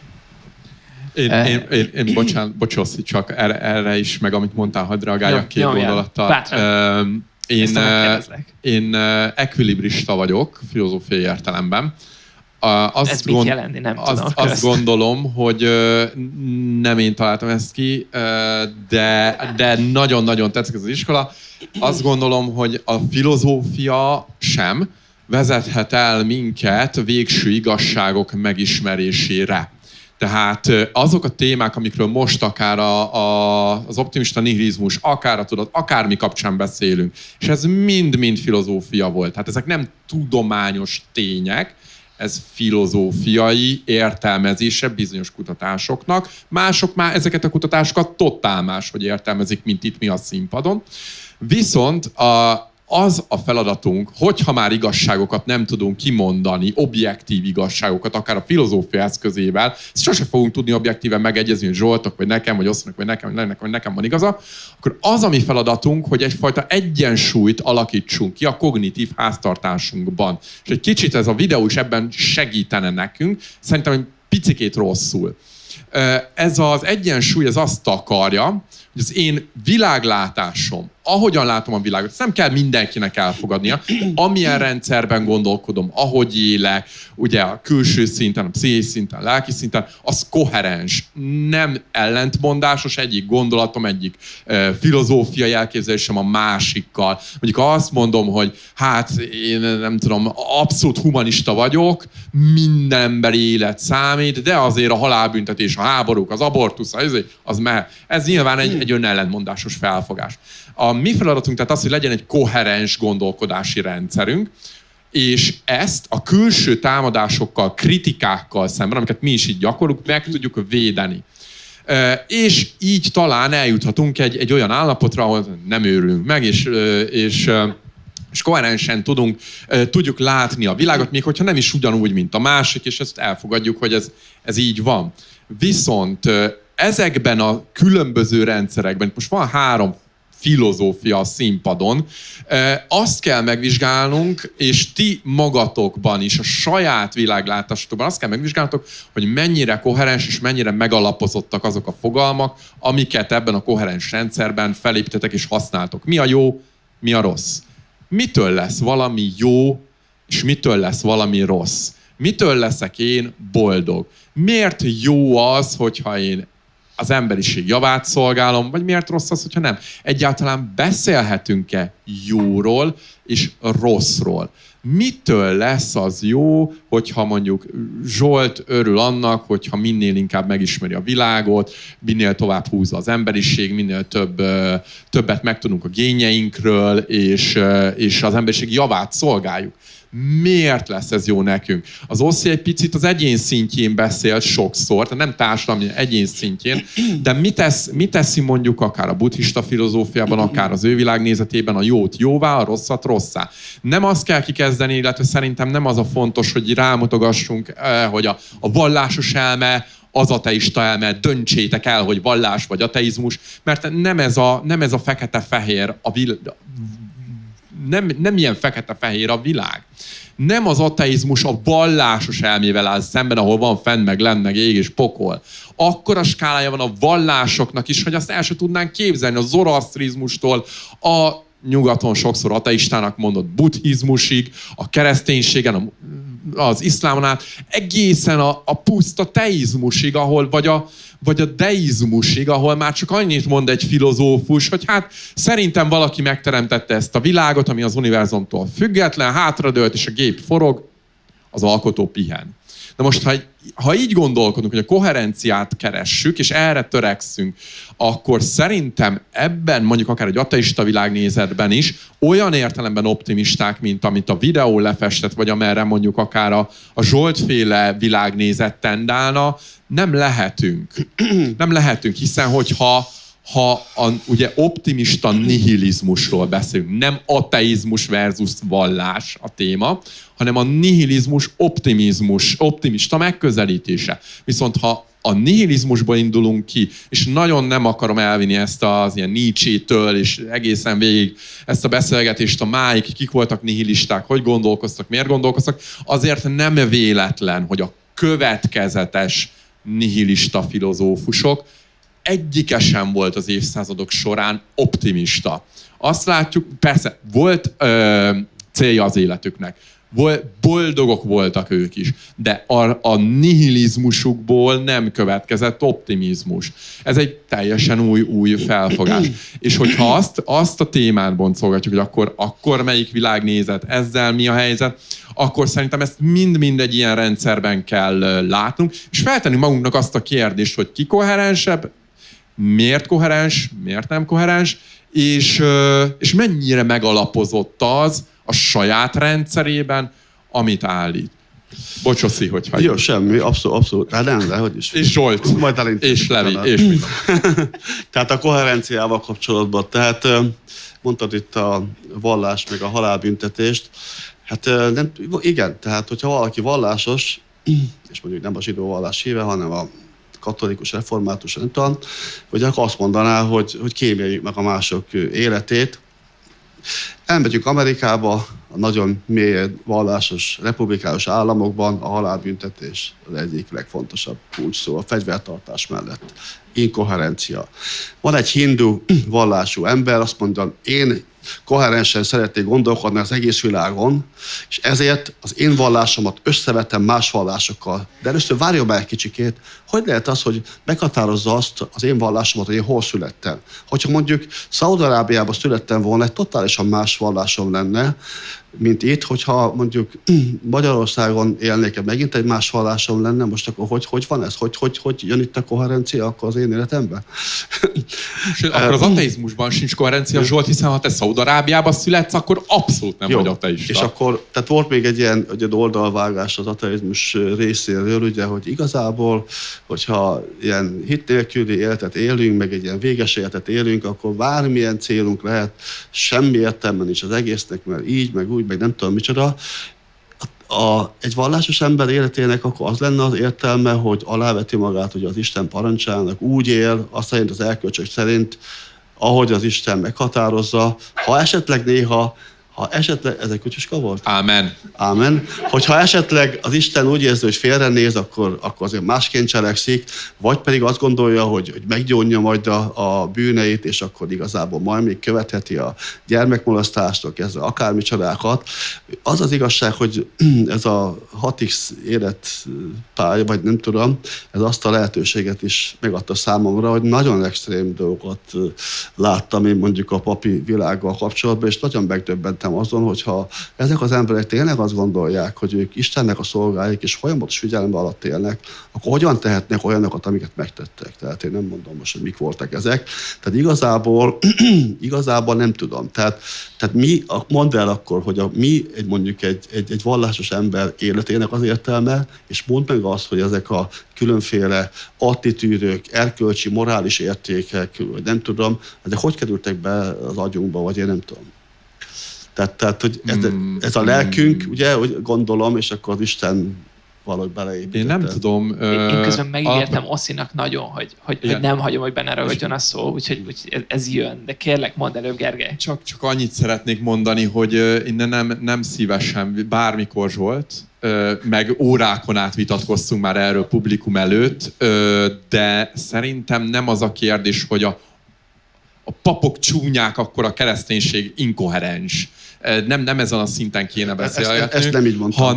hanem és teljesen mindegy, hogy optimista nihilizmus, ateista rendszer, azt próbáljuk meg ma kideríteni, hogy ez mennyire koherens, és mennyire állja meg a helyét. Az, hogy egy hindu, vagy egy keresztény, vagy egy muszlim, akár, az mennyire koherens a saját vallásával szemben, a saját életfelfogásával szemben, azt szerintem most nem fontos. Én elmondtam a beszélgetésen is, ezzel zárnám, hogy az én, mint református teológus, én miben látom az életem célját, és milyen síkokon, mennyire próbálom meg koherensen élni az életem, ezt majd döntsétek el ti, hogy a gondolataim koherensek-e.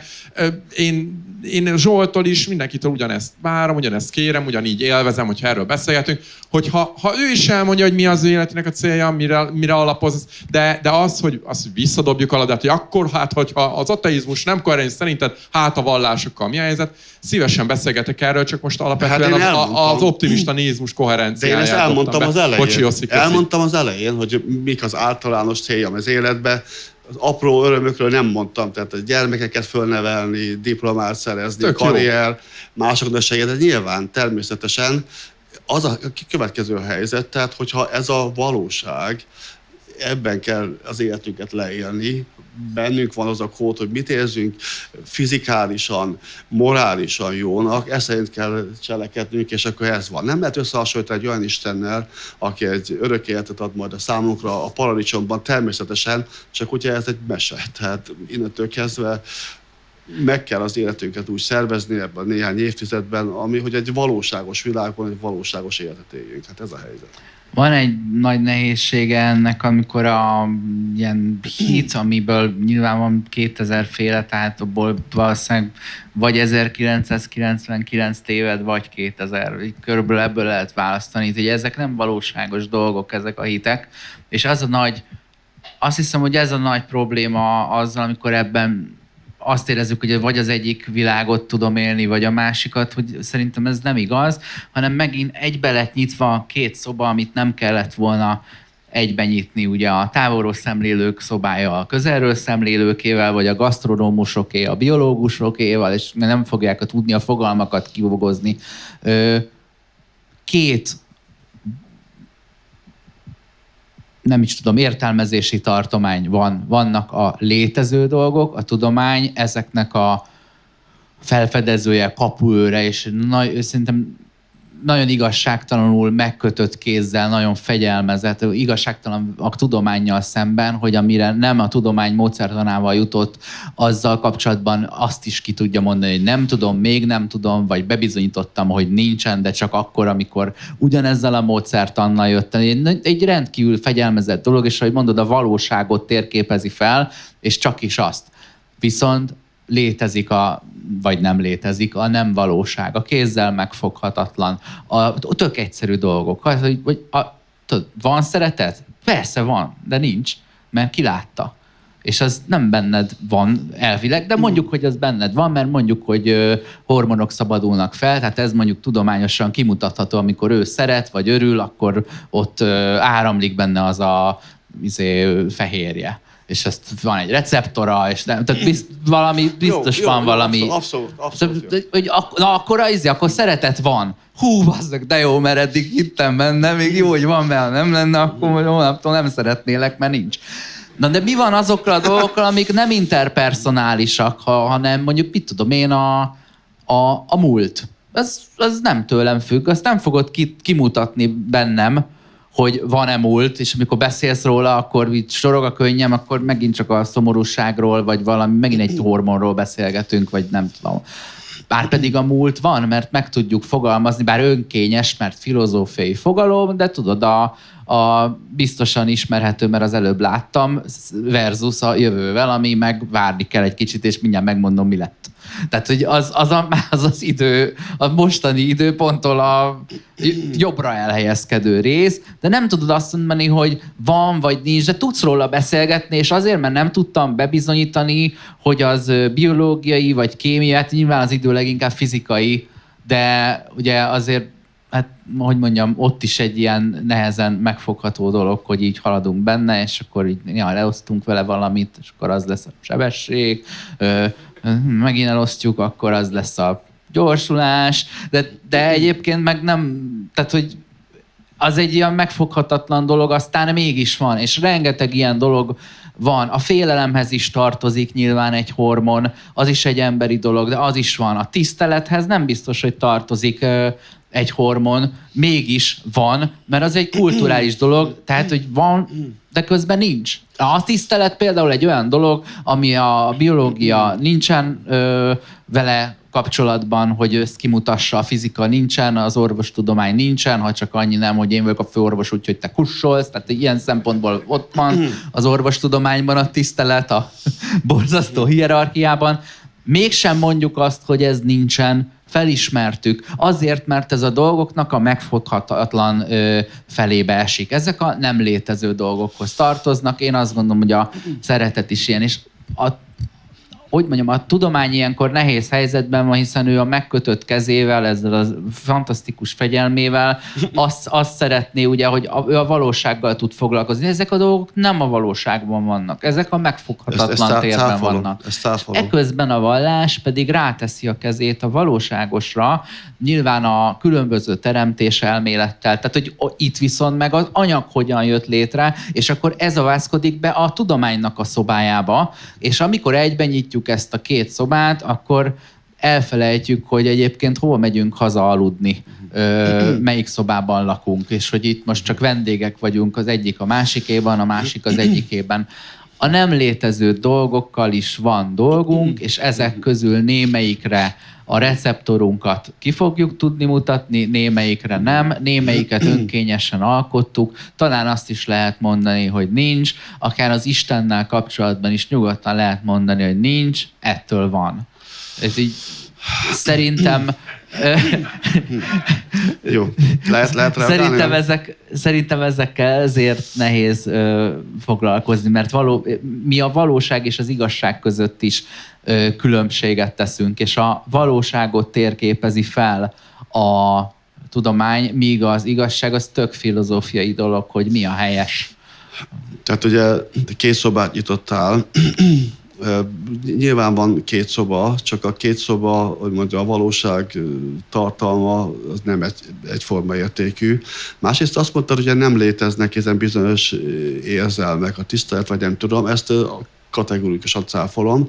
Nincs nagy különbség mondjuk a tisztelet meg a szeretet érzések között, vagy nem tudom, vagy a fájdalom. Igazából a hormonokat említettél, annyira egészíteném ki, hogy a hormonok bizonyos idegi mechanizmusokat hoznak működésbe, és az idegi mechanizmusok pedig tudati, hogy mondjam, komponenseket produkálnak. Tehát ezek az érzések, noha idegi háttere van neki, nyilvánvaló egy ilyen tudati tartalmak. Másrészt pedig ugye ez nincs a tudományon kívül, hiszen van már egy olyan tudományterület, hogy a pszichológia, ha bár még nem olyan exakt, mint a biológiai tudományok, de ezekkel foglalkozik. Ráadásul igazából az agykutatás is most már ott van, főként ezek a nem invazív módszeres kutatásokkal, hogy tudja az érzelmeket lokalizálni, hogy jönnek létre, milyen idegi központok közötti kapcsolat okozza ezt, vagy nem tudom. Tehát igazából egy csomó dolgot tudunk már, de nyilván 2025. január 21-e van, a tudomány egy bizonyos szinten áll, egyre többet tudunk, és exponenciálisan egyre többet. De most ezzel nem azt akarom mondani, hogy maga az élet és maga az élet értelme az leredukálható arra, hogy ma megismerjük itt a hormonokat, meg a idegi apparatust, és csak most az hurrá. Engem, mint kutatót persze ez is boldoggá tesz, vagy nem tudom, örülök, hogyha ezeket megismerem, de az élet, ugye az arról szól, az én életemben mit kezdek. Nyilvánvaló jó, hogyha engem tisztelnek, jó, hogyha én szeretek másokat, az is jó, hogyha szeretnek engem, bár néha ugye egy konfliktus helyzet lép fel, mondjuk, hogyha valaki a nagy nyilvánosság előtt kilép egy olyan igazsággal, amit a társadalom jelentős részeke nem fogad el, akkor ugye fennáll az erkölcsi dilemmája, hogy hogy eddig ezt szerettek az emberek, mert olyan jó volt, hogy itt elmeséltem nekik, hogy működnek a dolgok, de most felléptem egy tévesmével szemben, akit ők nem tévesmének gondolnak, hanem pont az ellenkező, és rengetegen utálnak, akkor mit tegyen az ember? Ez is egy életcél lehet az, hogy megvastagítja az ember a bőrét, és azt mondja, hogy én elmondtam a társadalomnak azt, hogy rosszul gondolják ezt. Most nem csak a vallás kérdésre gondolok itt, hanem nem tudom, Covid alatt, vagy ilyen alternatív orvoslásos témákban tényleg ez volt a dilemma. Tehát amikor arról volt szó, amikor elkezdtem ezt a tudományos ismeretterjesztést, hogy elmagyarázni, hogy működnek a gének, az evolúció, az agy, nem tudom micsoda, akkor mindenütt pozitív visszajelzések voltak, nagy olvasottság, nem tudom micsoda, és akkor jött hirtelen ez a dolog, hogy a téveszmés világ. És ott ugye az ember kapja a pofonokat a halálos fenyegetésektől, ezzel nem tudom micsoda, és egy döntés van, és az élet értelme megszemésítve az én személyes hozzáállásommal, hogy egy olyan dolgot vállal az ember, ami nem jó. Tehát az nem jó, hogy ömlik 1000 számra naponta a gyűlölet, meg a fenyegetés, de az viszont, hogy mondjam, jó dolog, hogy én tudom az igazságot, és elmondom nektek. Sok embernek ez számít, mert jönnek oda, és akkor azt mondják, hogy hú, de jó, nem tudom mi. Nagyon sok ember utál, és amikor mondja, hogy te én nem ismerlek valahol téged, és akkor gyorsan elmegyünk, nehogy itt van, nem tudom. Szóval, hogy nem ilyen egyszerű ez az, hogy a jóra törekedni, meg élvezni az életet, meg a hedonizmus, ahogy azt mondta a Gergő, hogy gyakorlatilag azonos ezzel a optimista nehézmusa, nem, hanem olyan nem dolgokat is... Bocsánat, nem ezt mondtam. Hanem, nem hogy ezt mondtam. beletartozhat akkor, ugye? Hát miért lenne baj, ha valaki jó, nem baj, hedonista? csak nem egyenlő ezzel akkor. Nem egyenlő ezzel. Tehát ugye sokfajta ilyen dolog van, hogy mi az, amit az ember jónak gondol. Lehetséges, hogy egy morálisan jó, az fizikailag, amit te érzel, az nem jó érzés kelt, mert nem jó, hogyha folyamatosan gyalázzák az embert hazáról, tartják, nem tudom. Tehát ezek ilyen bonyolultabb dolgok egy kicsikét. Én borzasztóan érzem magam, hogy ezt a flow-t megszakítom, mert nagyon, nagyon élvezem ezt a beszélgetést, és nagyon engaged vagyok. Viszont tiszteletben kell tartanom mindenkinek a húgyhólyag tartalmát. Úgyhogy 3 közönségkérdésre van most lehetőség. 2 szabály van. Majd te leszel az első. 2 szabály van, tök jó a bajszod.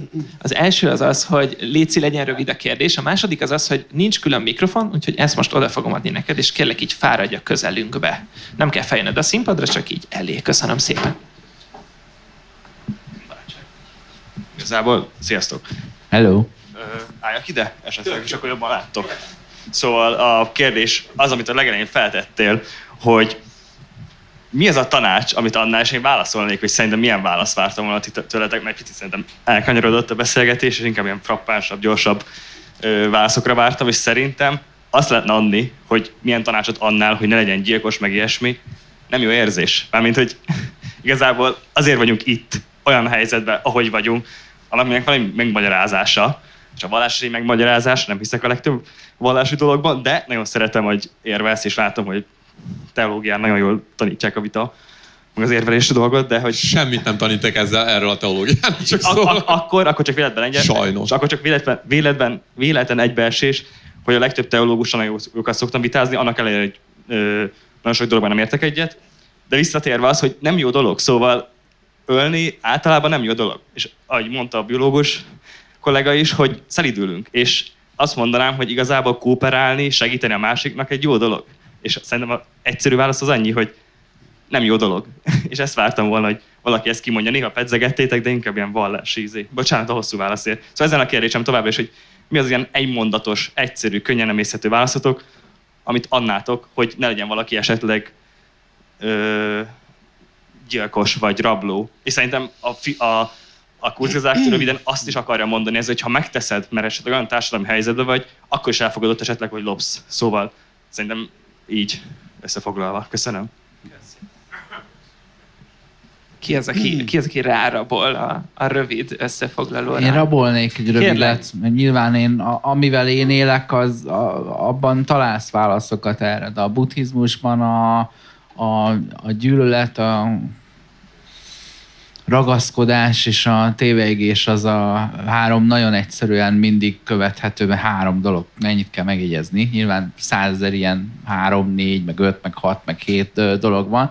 De ezt megjegyzett, hogy erre a 3-ra figyelj oda, hogy ezekben mikor gázolsz bele térdig. És amikor a gyűlöletbe vagy a haragba gázolsz, akkor szeretetre váltsd át, ha tudod. Bazi nehéz, olyan nehéz, mint bármi, amikor felülírjuk az ösztöneinket, ahogy itt beszélgettünk róla. Hogyha ragaszkodás, kapzsiság, irigység, vágy, szomi, ez nagyjából hasonló egy kategória, akkor az elengedést gyakorolod, akkor azt próbáld ki, hogy milyen lemondani valamiről, vagy nem is akarni, vagy megélni amúgy az élvezetét, amikor szembe jön a dolog, de amikor másnap nem jön szembe, akkor nem azon keseregni, hogy de jó volt tegnap, amikor volt ez a dolog, most meg nincsen. És a téveigés, amivel kapcsán a tudományt kimentettem, hogy egy mentő dolog, hogy az ismeretszerzés, a megismerés, valami, amitől féltél, mert nem ismerted, de megismered, az felszabadító, és egyébként itt az önállítás is párszor felmerült, a téveigés az ezt is lefedi, és egyébként egy csomóféle hazugságot, vagy kétséget, ami ide tartozik. Ezt ismerettel, belátással, a dolognak a forgatásával, megértésével tudod azt hiszem kezelni. És ez szerintem, amikor ezekre mindig gondolsz, nekem komolyan így duruzsol a fejemben greed, anger, delusion. Én ezt angolul hallgatom, ezért nekem angolul megy folyamatosan, hogy ez most ez, az most az, nem baj, nem csináltam semmi rosszat, de egy perc múlva ne ezzel legyek elfoglalva.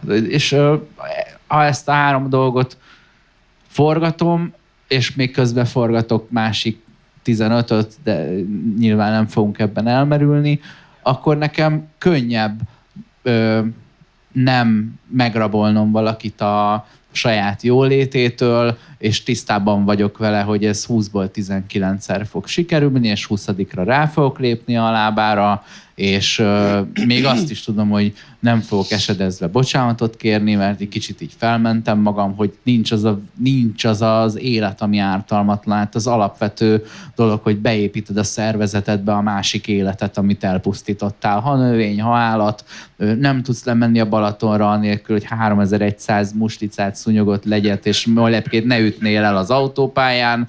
Tehát egyszerűen lehetetlen úgy mozogni, hogy ne árts közben valamennyit a környezetednek, viszont törekedni és tudni, hogy egyébként az volna a helyes, és amikor van egy döntési lehetőséged, akkor mindig így ott lebegtetni ezt. Hát lehet, hogy ez segít abban, hogy például gyilkos ne legyél, de amúgy abban is, hogy nem nyomorogj attól, hogy tegnap mennyivel rossz volt, meg úristen, holnap mi lesz, mert és így a hedonizmusra is valahol egy választod. Nem baj, hogy rohadtul élvezted az elmúlt 2 órában, ami történt, de ne ragaszkodj hozzá, hozd a nagyvonalúságot, tudjad elengedni, és majd amikor legközelebb jön, megint nyugodtan örüljél neki. Nem bűn, hogy élvezed, de ne ragaszkodj hozzá, mert az fogja okozni a szenvedésedet. És az optimista nihilizmusnak van egy kicsit rímelő fogalma a buddhizmusban, úgy hívják páli nyelven, hogy upeka, ami egy nagyon fura dolog, és nehéz értelmezni úgy, ha egyébként nem öltél éveket a buddhizmus tanulmányozásában, mert egy kicsit prostónak tűnhet. Ez ugyanis az úgynevezett felülemelkedett egykedvűség. Ez, hogy egykedvűség, ez a hétköznapokban, ez nem egy ilyen kedves dolognak tűnik, hanem úgy, olyan egykedvű vagy, gyere, nem iszunk meg valamit? Tehát, hogy ezt az embert onnan ki kell billenteni, mi van veled, olyan búval baszott vagy. És nem, hanem arról van szó, hogy ez a felülemelkedett típusa, ami megint hogy hangzik, ja, mert ti felülemelkedtetek, na majd te jobb, azt te jobb ember vagy nálam. Tehát, hogy olyan már a fogalom is olyan hülyén van lefordítva, angolul equanimity-ként említik, azt jelenti valójában, hogy egyenlő távolságra próbálod magad tartani attól a tehertől, amit a gyönyörűség, és amit a hiba okoz számodra. Tehát, hogy tudod, hogy ez a dolog szép, de nem merülsz el benne, nem lesz a drogod, az eufória, amit jelent az, hogy ezt elfogyaszthattad. Tudod, hogy ez a dolog gonosz, vagy rossz, vagy valamennyire taszító, de nem sérted meg vele, nem ellenállsz, vagy leépíted a félelmet, kibékülsz azokkal az undorító dolgokkal, amiktől gyerekkorodban odébb futottál, ha megláttad, és egy picit, tudod, elhelyezed magad középre, nem leszel ragaszkodó, de nem leszel taszító sem, hiszen az egyik a gyűlölet, a másik meg az irigység. Ha taszít, akkor utálod, ha nagyon vonzódsz hozzá, akkor pedig vágyakozol. Tehát az az irigység, vágyakozás, ragaszkodás, ez egy kategória. Megpróbálod magad középen tartani, ez viszont azért is rímel annyira az optimista nihilizmus, mert a nihilizmus az egy pejoratív kifejezés szokott lenni, hogy na, ez komplet nihil. Téged már tényleg, fiam, semmi nem érdekel. És az, amikor kifejezed azt, hogy te középen próbálsz lenni, hogy ne nyeljen el téged se a felemelő érzéshez való ragaszkodás, se a letaszító érzéshez való ragaszkodás, az, hogy te a gyászban ne ragadj, de mégse legyél érzéketlen, az, hogy te az élvezetekben ne ragadj, de tudod, mégse tudd átélni azt, amikor látod, hogy más most kapott valamit, és nagyon örül neki, és ne azt csinálod, hogy ez micsoda egy alávaló érzés, hogy örülsz, hanem örülj, hogy örül, ebben próbálsz középen lenni, de mégiscsak egykedvűségnek hívják, ami azt jelenti, hogy lemondasz a felemelő örömről, és cserébe megszabadulsz a fájdalomtól is, és ez közben másoknak az érzéketlenség vágyát fogja felkelteni veled kapcsolatban, hogy te már valójában te szociopatás viselkedést tanúsítasz, hogy téged ez nem borít meg, miközben a stabilitásról beszélünk. Ja. És én azt gondolom, hogy a stabilitás az egyébként jólét, de lemondással jár olyasmivel, mint amit csak filmekben láttam, a bipoláris betegeknek a gyógyszerezése után éreznek. Tudod, nekik a nagyon-nagyon lent és a nagyon-nagyon fönt szűnik meg, amikor megkapják, és úgy érzik, hogy az énjüket csavarták ki a kezükből, hogy ez már így nem élet. Hát én ennél tartalmasabb ember voltam. Cserébe viszont tovább fogok tartani. Itt kérdés, hogy a Norbának van-e igaza, tudod, a A-szor B, hogy ezután rövid lesz, de kurvára széles, vagy hosszú lesz, de nagyon keskeny, és hogy melyik a jobb választás, tökre szubjektív, hogy ki hogy értelmezi az egyszer élünket, hogy vigyázz rá, vagy hogy pont nem. Vajon tényleg ők akarják ezt? Én ezt át se tudom élni. Amikor egy embertől elveszik az ő énképét, de cserébe gyógykezelés értelemben ő jól lehet, az vajon jó-e tényleg neki? Szerintem a Gergő áll azon a szemlélési állásponton, vagy szemlélődési ponton, ahonnan nagyon megengedő, vagy liberális, hogy őt kérdezzük meg, hogy az neki jó-e. Hogyha ő lábakra szeret lépni, ujjakat szúrogatni, meg embert ölni, keressünk már egy embert neki, aki meg akar halni, és akkor minden ketten baziólán. Szerintem tökre megengedő. Nyilván nem ez az ideális. Ugye? Nyilván, igen, hogy nyilván nem ez az ideális világkép, de hát amúgy zsák foltját, tudod, ha csak így elszórnád, csak így kiszórnád az embereket, mint a rist, akkor mindegyik szélsőségre jutna a másik oldalon. Tudod, így, ahogy itt szétszóródtak, és ő van a legdélebbi ponton, és lenne egy legészakabbi is. És ezek tulajdonképpen összetartoznak. A statisztikai normál eloszlásban is így ott van a bal széle, meg a jobb széle, hogy megvan az egyik fajta torzulásnak a negatív oldalon is a másik fele. Úgyhogy kell, hogy legyen egy ember, aki nagyon szeretne pont úgy meghalni, ahogy valaki meg éppen nagyon szeretne megölni valakit. Szerencsére a legtöbbünket nem ezek a problémák bántják nap, mint nap. Úgyhogy a rövid jó tanácsom az tényleg ez, hogy a méreg... Nem, ez 4 szó. Sőt, akkor 2 fogalomban össze tudom foglalni. A felülemelkedett egykedvűség és a 3 méreg, amit magad előtt tartasz. Hogy ezt forgatod magadban, és akkor tök jó. Ha úgy tetszik, a 4 mérhetetlen és a 3 méreg. Ha ennek utána néztek, a 4 mérhetetlenben benne van a felemelkedett egykedvűség, az együttérzés, az együttérző öröm és a szerető kedvesség. Én ezeket évek óta forgatom, és mindig hozzátapasztok egy újabb ilyen 5, meg 6, meg 3 jegyű kis gyűjteményt, mindig amennyire már még energiám van, ahány ilyen kínai tányért elbírok, de vannak ilyen kis 3 jegyű gyűjtemények, amit ha fogsz a kezedben, és mindig gondolsz rá, hogy én most ennek megfeleltem, és melyik ágán vagyok, szerintem a szenvedésed is kevesebb, meg a melletted ülőnek is jobb lesz egy kicsit a következő maradék 20-30 évben. Taps! Szép! Nagyon kedves.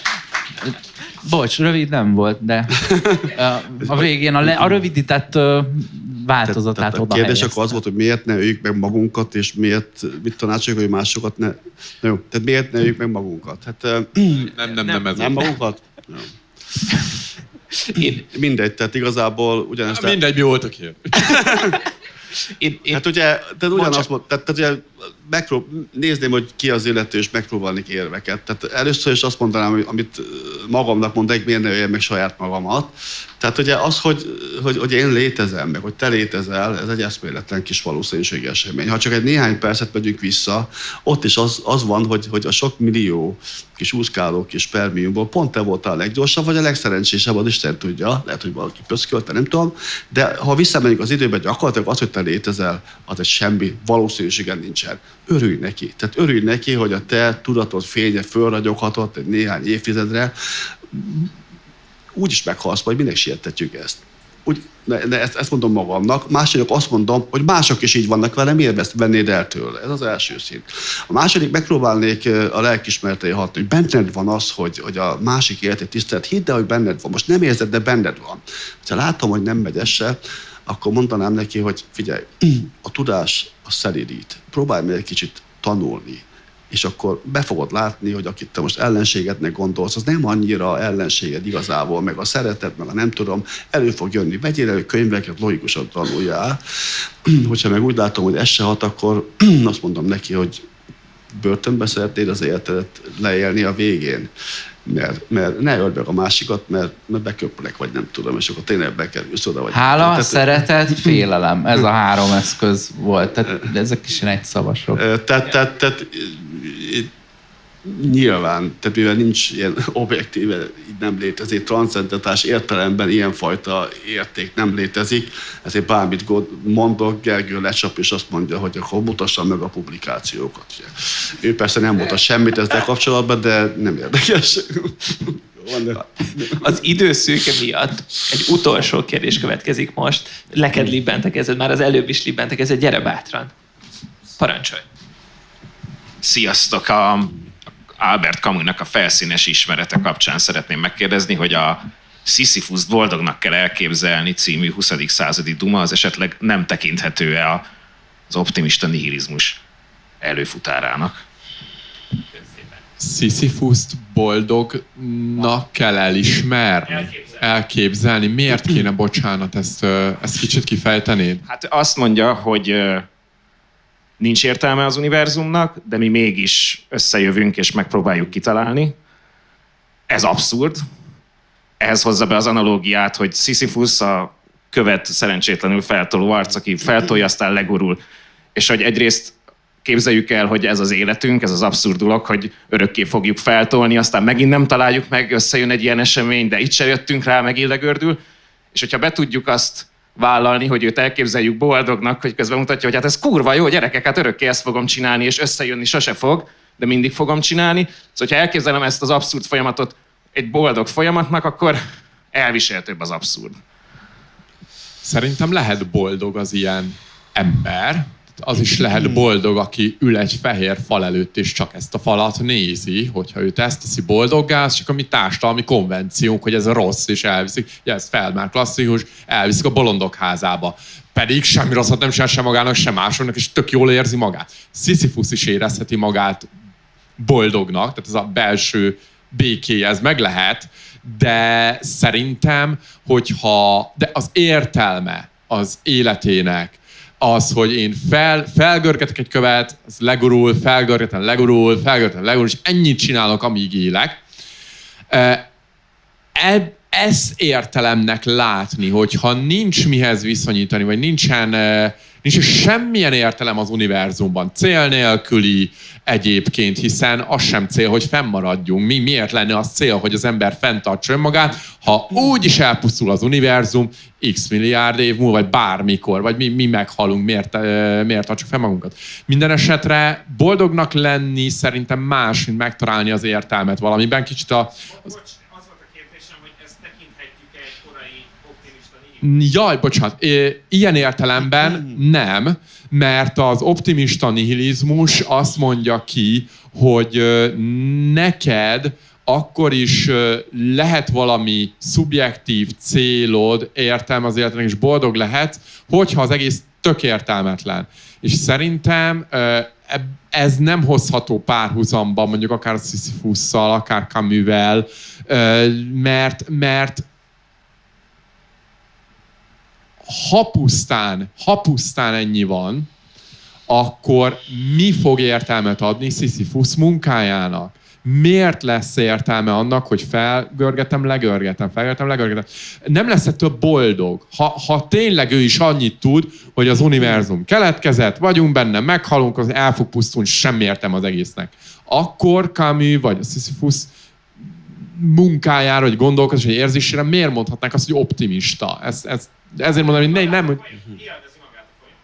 Értem, de élvezni valamit, hát az nem egy optimista nihilizmus. Tehát, hogy most én megyek és nem tudom, csomó dolgot élvezek, ami amúgy nem jó, vagy nincs értelme. Tehát önmagában az élvezet nem tesz valamit optimistává. Az optimista az, hogy én a jövőbe tekintek, ott van célom, afelé tartok, és úgy gondolom szerintem, hogy el tudom érni azt a célomat. Most Sisyphusnál hát ez akkor maximum, nem tudom, addig tekint, amíg feltolja a követ, meg legörgeti, vagy amíg legurul, akkor is kezdi előről, de én értem, hogy nem tekinteném olyan fajta optimista nihilizmusnak, sem az előfutárának, mint amit a videóban láttunk. Számomra egy kicsit egy elvontál kezd válni a kérdést. Tehát először is ugye az állítás, hogy mivel minden véges, az emberi élet, a világegyetem véges, emiatt ugye nincs értelme az egésznek. Tehát szembeállítva sokszor azzal, ugye, hogy a mennyország az a örökké boldogságnak a forrása. Senki nem állítja, Zsolt, senki nem állítja, hogy mivel véges, ezért nincs értelme. Az nem igaz, hogy senki nem állítja, ez nem igaz, hogy senki nem állítja szerintem, tehát pont ez a lényeg, hogy véges az élet, véges az univerzum, ezért nincs értelmes cél, amit feltettünk, szerintem ezt állítják. Ezt ki mondja? De önmagában ez, hogy véges az univerzum. Bocsánat, csak hadd korrigáljuk, ne feled azt, csak hallottam itt a közönségből valaki ezt a videóban nem ezt mondták. A videóban az volt az egyik premisszája az állításnak, illetve az érvnek, hogy nem miattunk van teremtve az univerzum, véges, mi benne egy apró pöttyök vagyunk, és alapból nem halad semmi cél felé, objektív cél felé az egész, és ezért értelmetlen, mert nincs objektív célja, nem pedig azért, mert véges. Bocsánat, csak ezt szerettem volna leszögezni. Tehát azért, utána olvastam, hogy tudtam, hogy van ilyen állítás, aki azt mondja, hogy ezért. Tehát mindegy nem érdekes. Minden esetre fogalmuk sincs, hogy mi történik a mennyekben, hogy ott tényleg nem az van, hogy mint a Sisyphus, hogy ezt meg azt kell csinálni, lehet, hogy nagy általás az egész, még ha létezik is, nem tudom. Tehát azt hangzott el, ugye, hogy az univerzum értelmetlen, vagy nem tudom. Gergő pontosított, és igazából nem értelmetlen, tehát van neki értelme, csak valószínűleg nincsen célja. És ott mondok egy meglepőt most az én számból lett, hogy furcsán hangzik. Igazából, hogyha nem tudjuk, hogy a univerzum tényleg magától keletkezett-e, vagy pedig egy intelligencia teremtette.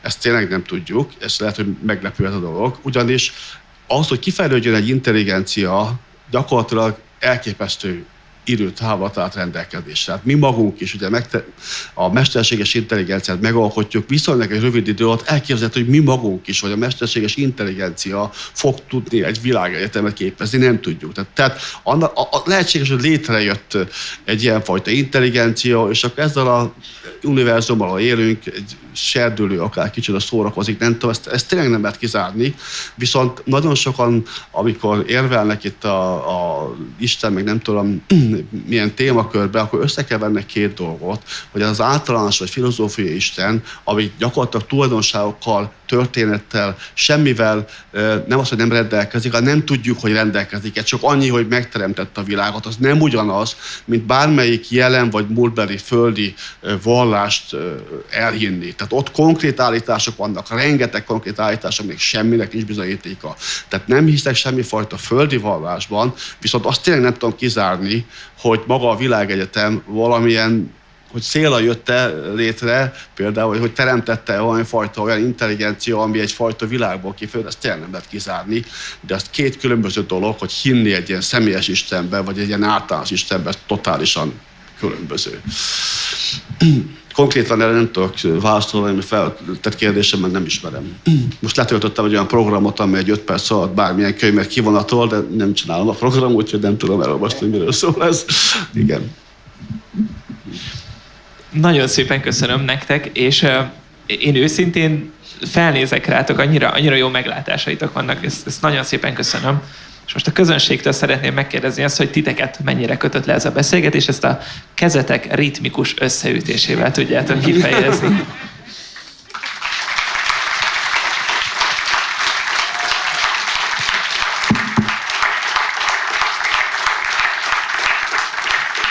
Szép.